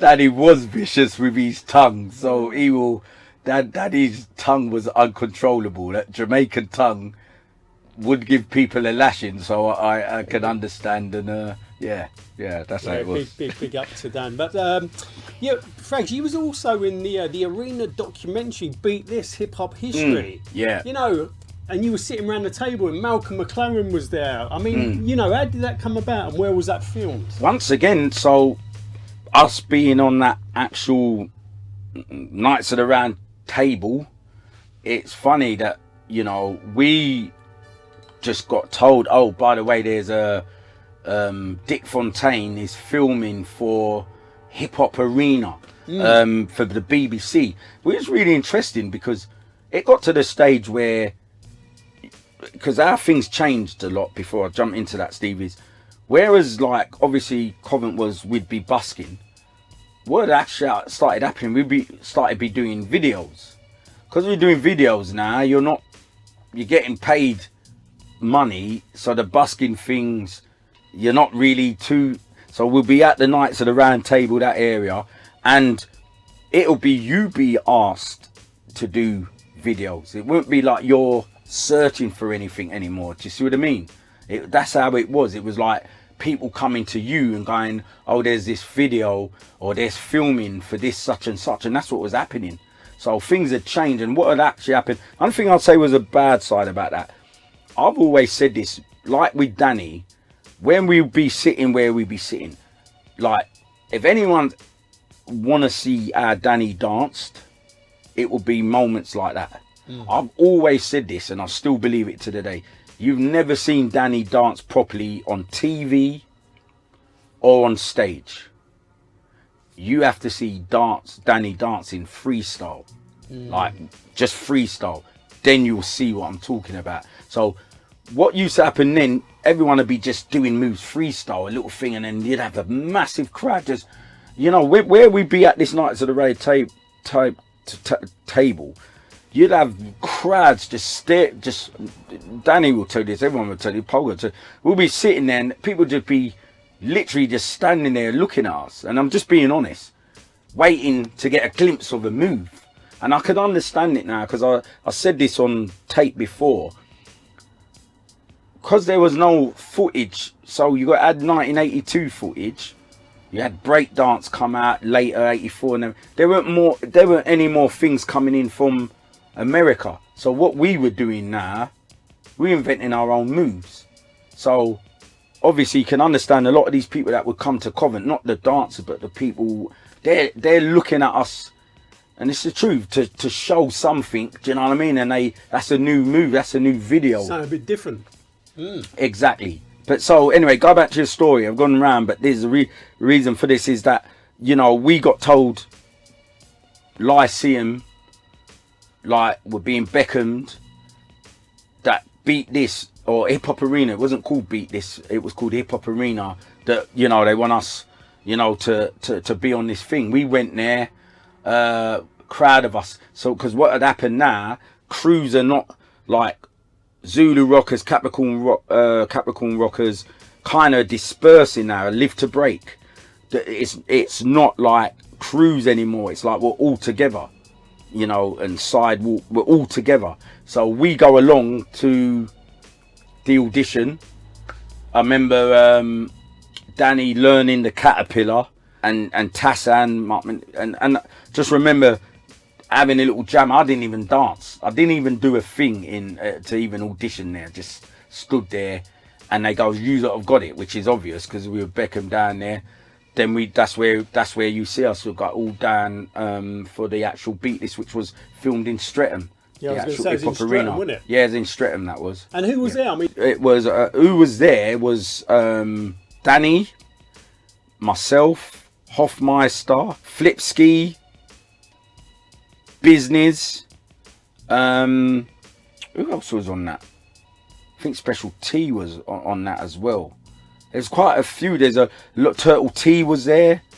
If you look around the table, there's a few other names I can't remember that, but that were there. There was a guy, curly hair, light skinned guy, looked American, but he's probably North African. Used to wear the old shoes you get from Flips. They looked like Converse, and they had 68 or 69 on the top. I don't remember. He used to break as well, and a guy called Brian.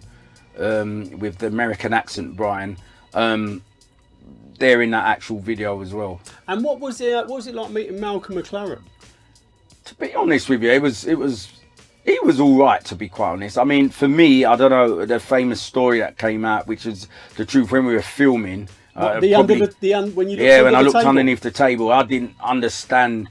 Basically, Vivienne Westwood had a version of Boots, didn't she? With the three tongues. The three tongues. Based on the actual Adidas Superstar. It had the square yeah, front, the big, which were meant to represent the rope, the laces, weren't they? So I'm looking underneath the table. I've seen these white, they look like Frankenstein boots to me, do you know what I mean? And when I saw that, I was just like, what? I couldn't stop laughing. And I think Dick Fontaine had the right not only they gave us Coke to drink, and I just spraying it everywhere. I literally could not stop. I couldn't stop. Yeah. Yeah. It was so great. That's how that came about. Yeah. It's great to document that, though. Yeah. It? And also, you know, back in Childers, going back to South East London, back in Childers Park, didn't you see Tim Westwood playing down there in the park? Well, wasn't there some kind of like jam going on down there? Well, the park, which was interesting, was the most important thing, because the park. What I would always say about that is when there was a battle, and I think between Saxon and Tim Westwood, it was skate park, and it was. How would that be a battle? Because Westwood was obviously playing hip hop, and Saxon would have been like busting out the reggae tunes. Yeah, it was like, for me, you had to be there. It was just one of the. It was one on, one off, that sort of thing. And basically, I just remember like they were trying to sneak in too, and Westwood's going no.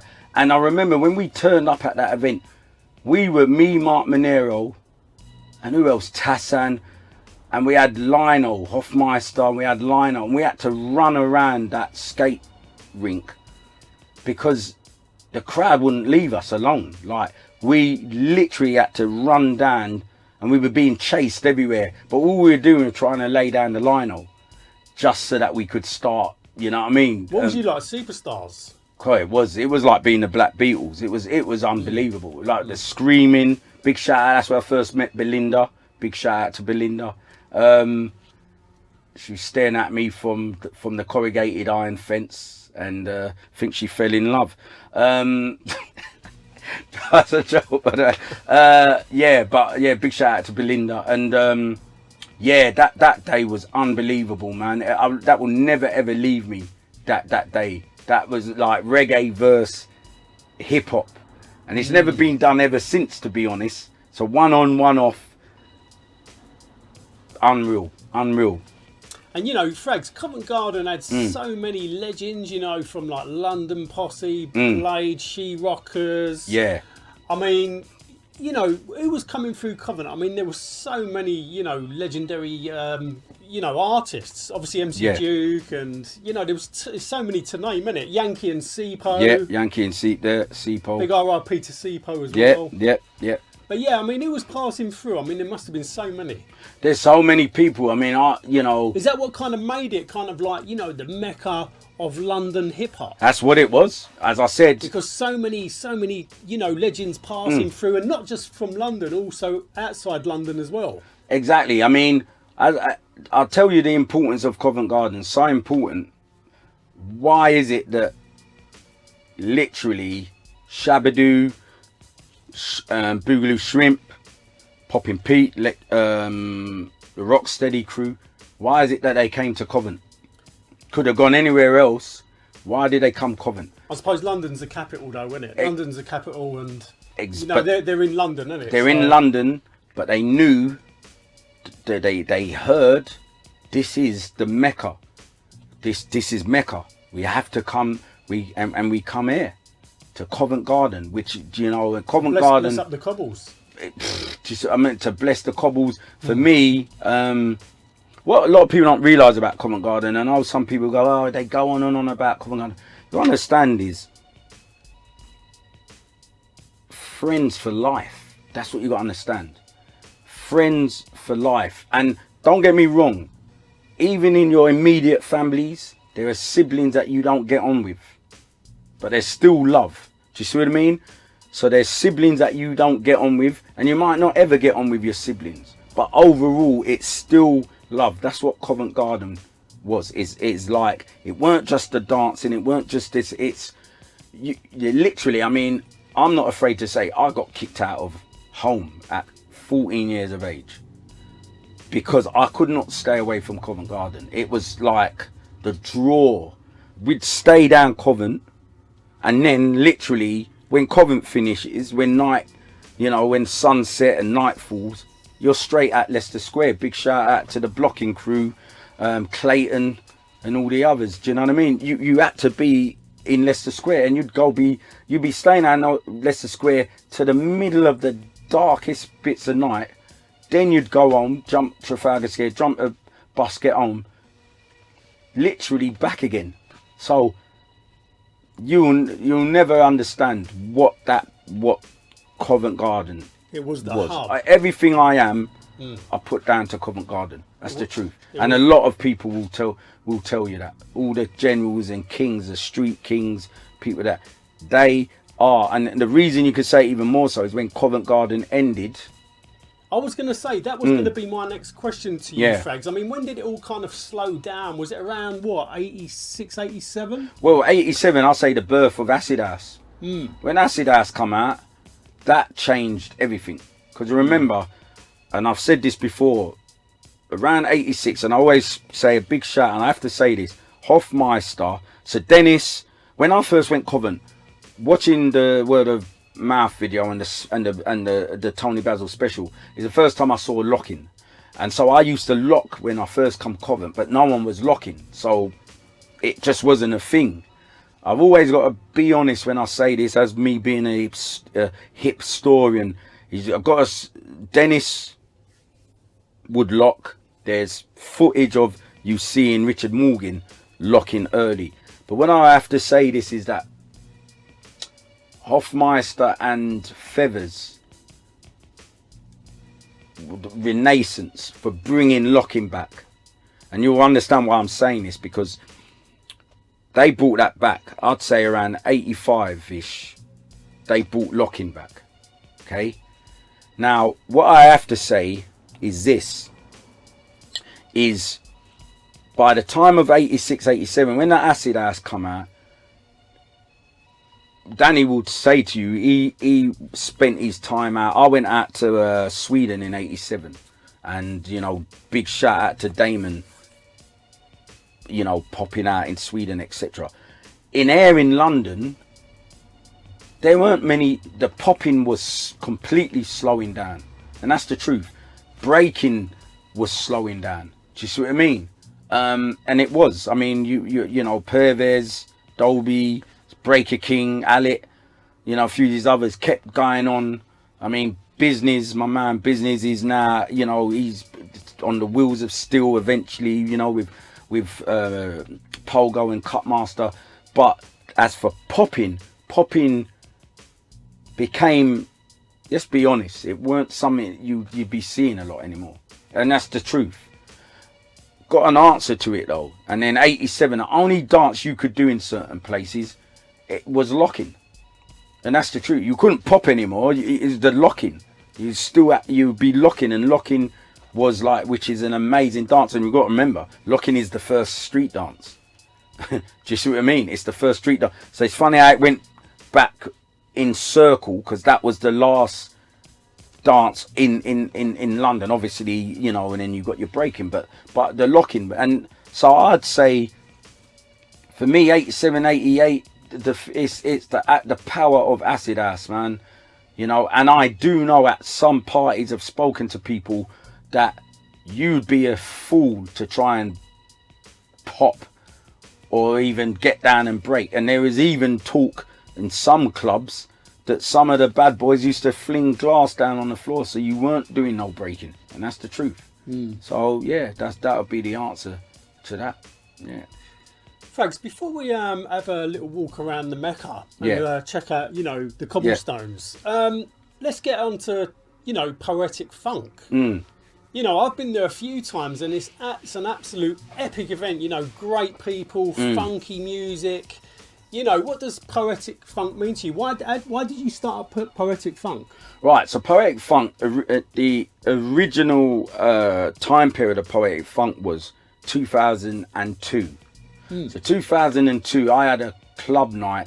So basically, before 2002, I had a night which was called the Time Tunnel, which was unbelievable, unreal. And when Time Tunnel finished, in 2000, I think, yeah, so 2001, done my last New Year's Eve or whatever with Time Tunnel, started Poetic Soul. And Poetic Soul was at this venue called Lift House down in Charterhouse Street, right next door to Fabric. And it was a 3-story place. So the top floor was Poetic Soul, the middle floor was Poetic Funk, the bottom floor was Poetic House. Okay, so it was all broken down into 3 different musical genres. Upstairs, Poetic Soul was basically was R&B, old school R&B, old school hip hop, bit of garage, bit of reggae, bit of, do you know what I mean? Poetic Funk was the middle floor, just funk boogie. Bottom floor was house, and I even had Paul Trouble Anderson play for me for a few times, and it was unbelievable. And so basically that night was such a big success. It went on for about 5 years. It was amazing. Wow. Right? Big shout out to Andrew Lundy, big shout out to Wayne. It was unbelievable, packed to the raft. I've got all video footage and blah blah blah, and that's 2002. What had happened then is the owners of the venue, about 5 years later, so this would have been about 2006, 2007, they weren't paying the rent, so they done a runner. So you know, I'm planning to do a big one. It's not happening, they're not there anymore. So I'm like, okay, this give me a bit of a break now. Do you know what I mean? This has been it when you're a promoter and proper doing it like how I was. I mean, I've, you know, worked with some great people. Done a big shout out to Hanif H-Bomb. We done a joint thing at where is it? On Boxing Day. We had Rampage play for us. And a few other, you know, great groups. So we done, but by when Lift House stopped, I kind of had a long break, just like, you know what, I'm kind of finished with this. So I moved into doing DJing, you know, going back doing a few members only bars and stuff like that. So, you know, I was doing that on that front. And then basically, what did I do? I had another night called Pop Life. Back to doing members only bars. DJing for what's his name? Big shout out to Jimmy Mystery, doing a few gigs here and there with Jimmy Mystery and so forth. And then I decided, you know what, I'm gonna kind of slow down a bit, to be honest, with on the DJing front.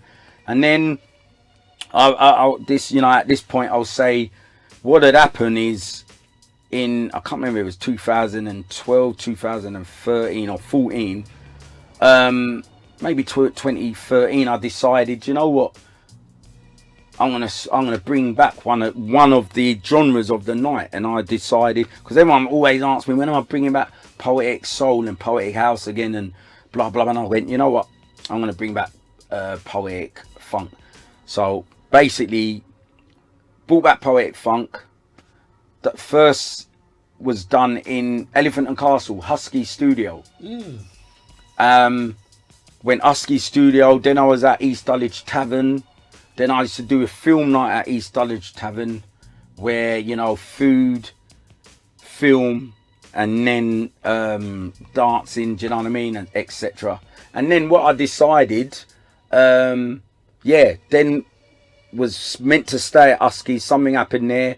Moved to London Bridge, the Chamber, the bar. Did you ever come to one of them in Guy's Chambers bars down in London Bridge? I did, Frags. No. Yeah, that was brilliant, man. That venue was perfect, cheapest drinks, and then, you know, something, you know, got to a stage around there 2017 where I decided, you know, I'm not doing it anymore. I'm done. I'm not doing this anymore.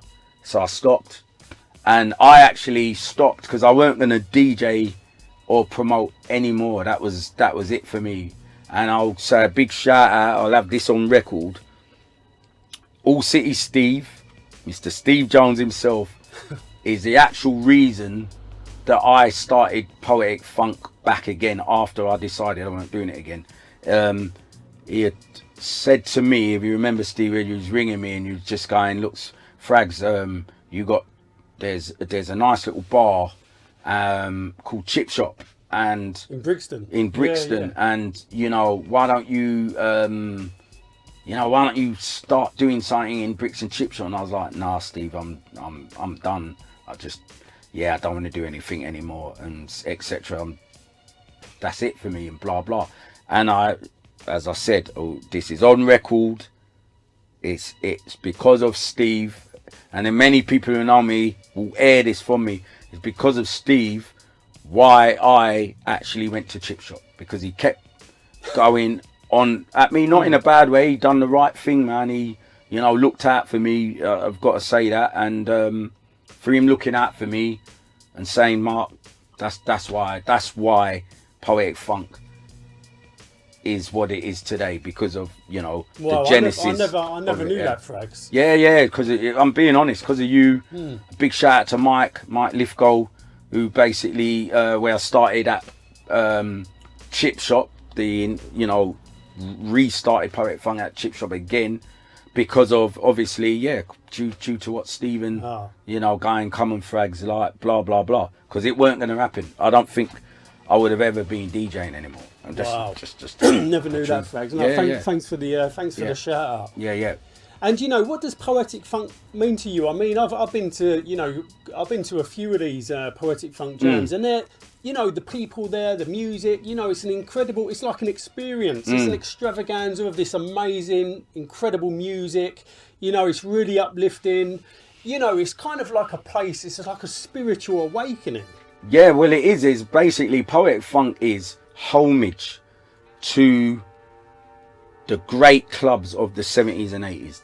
That's what it is. So basically, Poetic Funk is boogie, it's funk, it's soul, it's Afrobeat, it's Latin. So that's what Poetic Funk is. It's all about time travel. That's what I say in a nutshell. It's time travel. You'll hear a song play, and all it does is open your mind to go back in time to remember where you first heard that song. And your mind, literally, you travel, you do time travel. You go back and you remember where you first heard it. You also remember when you bought it and whoever you were hanging around with, whoever you was in love with at that time. I call it time travel. That is Poetic Funk.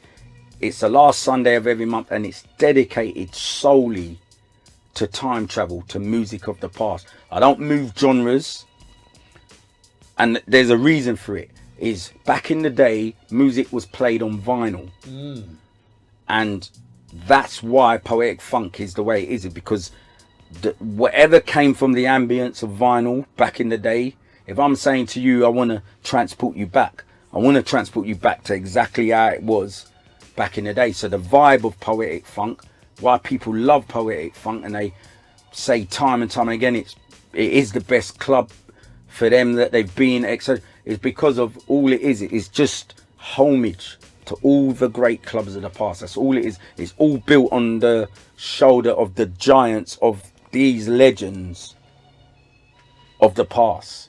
That's all it is. That is in a nutshell. So for me, seeing a lot of the original old school people come from the 70s who started this scene, or you know, I'm like overwhelmed, because I'm doing this in homage to them. That's what I'm doing. It's all homage to them. There's no, it's just the love of it. Like, you know, as you know, at Chip Shop, what you said to me is that it will take my mind off things. Do you remember? And that's all I done it for, was to take my mind off things. That's all it was.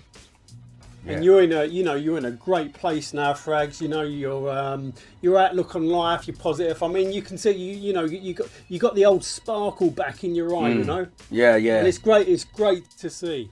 Yeah, I mean, it's like it's a great thing. I mean, you know, so we got Poetic Funk and we got Poetic Jazz as well, which is another thing. Like, as I said, an event I put on the other day. I've been able to play with legends of the game, people I look up to and things. You know, I've had the privilege of playing with, you know, Patrick Forge. I've had the privilege of playing with like the maestro Paul Murphy. You know, Kev Beadle. You know, playing. You know, I've played with, you know, Perry Lewis. I mean, you know what I mean? For me, it's like I said, I've played with, imagine, like, so how I got into DJing, and I will say this, is because of Gordon Mack. And now, you know, to be able to be playing, like I was playing with Gordon at my Soul Festival, you know, that's my inspiration of what made me a DJ. Do you know what I mean? And then being able to play at, last year was the maddest year, you know, playing at We Out Here Festival, you know, it's so many things, but being able to play with these legends, but also what gives me the biggest joy is me being able to use Poetic Funk as a platform to give other people a chance to actually play. So I'll rotate DJs to give them a chance to actually play on a platform. So you're someone who's just collected records gets a chance to play with a legend, such as, you know, these sort of legends I've just named and more. Lachelle Gordon, do you know what I mean? And the list goes on. But, you know, I like at this point to just say big shout out, you know, like on Sunday, I did say at the beginning of the show all these names. You know, I like to say big shout out to all the people that have played, you know, at Poetic Funk, you know, past and present. Do you know what I mean? Very, very grateful. And as I said, it's a platform to get people to, you know, how can I say, to play. And for them, if they wish, they can take it forward in staying in the DJing arena and everything. But yeah, that's what it is for me. Yeah. So yeah, you know, if anyone's watching this, you know, how can people get in touch with you and, you know, get to know about the Poetic Funk events? You've got like Facebook pages, isn't it? And Yeah. like Instagram and all that. Yeah. So basically, Poetic Funk obviously is the last Sunday of every month. So what I would suggest, but in between it being the last Sunday of every month, sorry, we also do other events, and especially now summer's coming up, we do outdoor events as well between the month. So what I would suggest, and to come and experience it yourself, and you'll see what all the craze is. So basically you can go on YouTube and type in Poetic Funk. You'll see a lot of footage of Poetic Funk. But on Facebook there is a Poetic Funk group. It's a very big group. If you just type in Poetic Funk, and we'll actually add you to the actual group, and from that group you'll see obviously dates. That's where all the actual information comes of where we're doing next, and you know, this month we're doing this is the guest DJ we're using, etc. And on Instagram, if you type in Poetic Funk on Instagram, you'll also catch me there. Yeah, so that's how you'd get me. So, and yeah, that's how you'd get all information relating to Poetic Funk. So and anyone also, watching this, make sure you get to one of these Poetic Funk parties, because they are absolutely incredible. Yeah. And what a crowd, and what great music. Yeah. And you know, we're gonna have to round this up now, Frags, because Yep. obviously you've got to do a few bits and bobs as yeah, well. got to do a shoot. But is there, you know, is there anyone you want to kind of give a shout out to, or do you want to give a shout out to like everyone, like, you know, because there's too many to name? Right. So here's a shout I'm going to give. Big shout out to Allcity Steve first. Yeah, big Boom. up. As I said, big shout out to, you know, Duke Booty's family. Do you see what I mean? A big shout out to Fred Jones. A big shout out to the Cookie crew, the Cookie girls. Big shout out to Sahara, Elaine. Big shout out to Ziggy. Big shout out to Danny Francis, Dolby D, Dennis Charles, who we talk a lot. Dennis Charles, big shout out to you. Big shout out to Eugene. Big shout out to James. Big shout out to Andy Cam. Big shout out to Rodney P. Big shout out to my man Oris. A big shout out to Flipski. A big shout out to my man who I love from the heart, man, Deep, Billy Business. Big shout out to Pogo. Big shout out to Cutmaster, to Bunny Bread. Big shout out to, I'm good at this, isn't I? And I'm just going, man. Big shout out to Colt. Big shout out to the actual to Cat. Big shout out to Feathers, Fury, Simba, man like Samson, Basil Pepperpot. Basil Pepperpot. Big shout out to Scotty. Big shout out to Alec. Big shout out to Tassan. Big shout out to iJam. Big shout out to Joel Seister. Big shout out to the. Now I'm going into the actual Poetic crew. So we're a Poetic crew. Big love to you all. You know, big shout out to Dean One Love, Nico Sia. Big shout out to Ronnie Cold Sweat. Big shout out to Leslie Love, Lisselle. You know, big shout out to everyone connected to Poetic. Big shout out to everyone connected to the whole thing. Yeah. Boogie scene. Big shout out to Perry Lewis, my man Gordon Mack, who, as I said, will always give the biggest respect for. Big shout out to Fabio. Big shout out to the legends of the past, the Boogie legends. Yeah, big shout out to you all, man. And last but not least, big shout out to Sheshe. Big shout out to Riverbug. Yeah, love you, Riverbug. Big shout out to you. Size Star. Yeah. Well, iJam. Yeah. Ave. Mickey Thomas. Big shout out to Patrick Forge. Big shout out to Kev Beadle. Big shout out to Paul Murphy.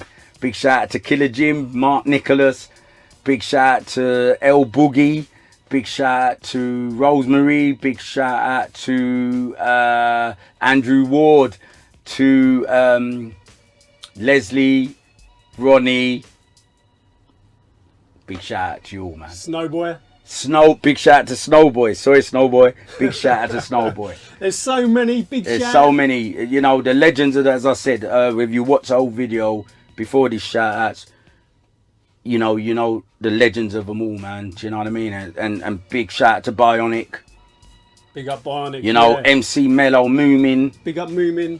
You know, my Covent Garden. I'm going to say big shout out to Renegade. I'm going to say big shout out to Dolby.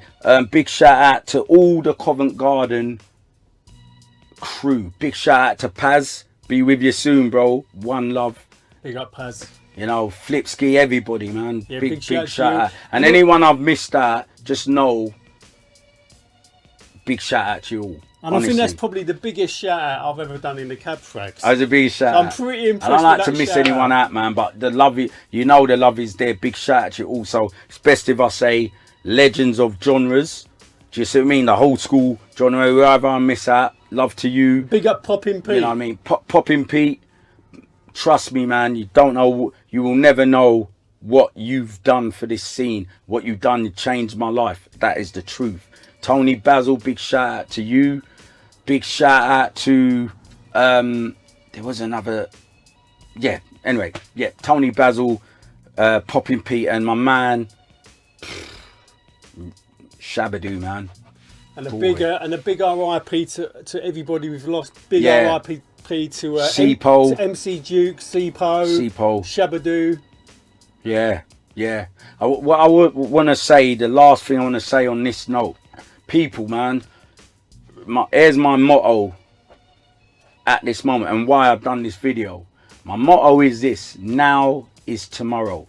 Do you remember the Brass Construction song, Now is Tomorrow? What you can do today, don't put off for tomorrow. So what I would say is, you know, people with your stories and everything, document them today, not tomorrow, because tomorrow is not promised. And that's the truth. So what I would say to all my, especially my Covent Garden family, is that life is, look what's happened with Duke. Like, Duke's not even old. And last year and prior to this, people are dropping like flies, man. I mean, honestly, like it's kind of getting scary. So, you know, my thing is, leave your legacy today, because tomorrow is not promised. And that's all I'm going to say. So if there's any ideas that you have now of doing things, stop this putting off things. Oh, next week, tomorrow, and blah, blah, blah. Start working on what you've got to do today and do it today. Now is tomorrow. That's all I want to say. Wicked interview again, Frags. Absolutely wicked interview. And I'll take my hat off to you. Big up my man. And I hope you enjoyed this little cab chat again. Always, Steve. For you, bro. As I said, thank you, man. And very honoured and appreciative of being here.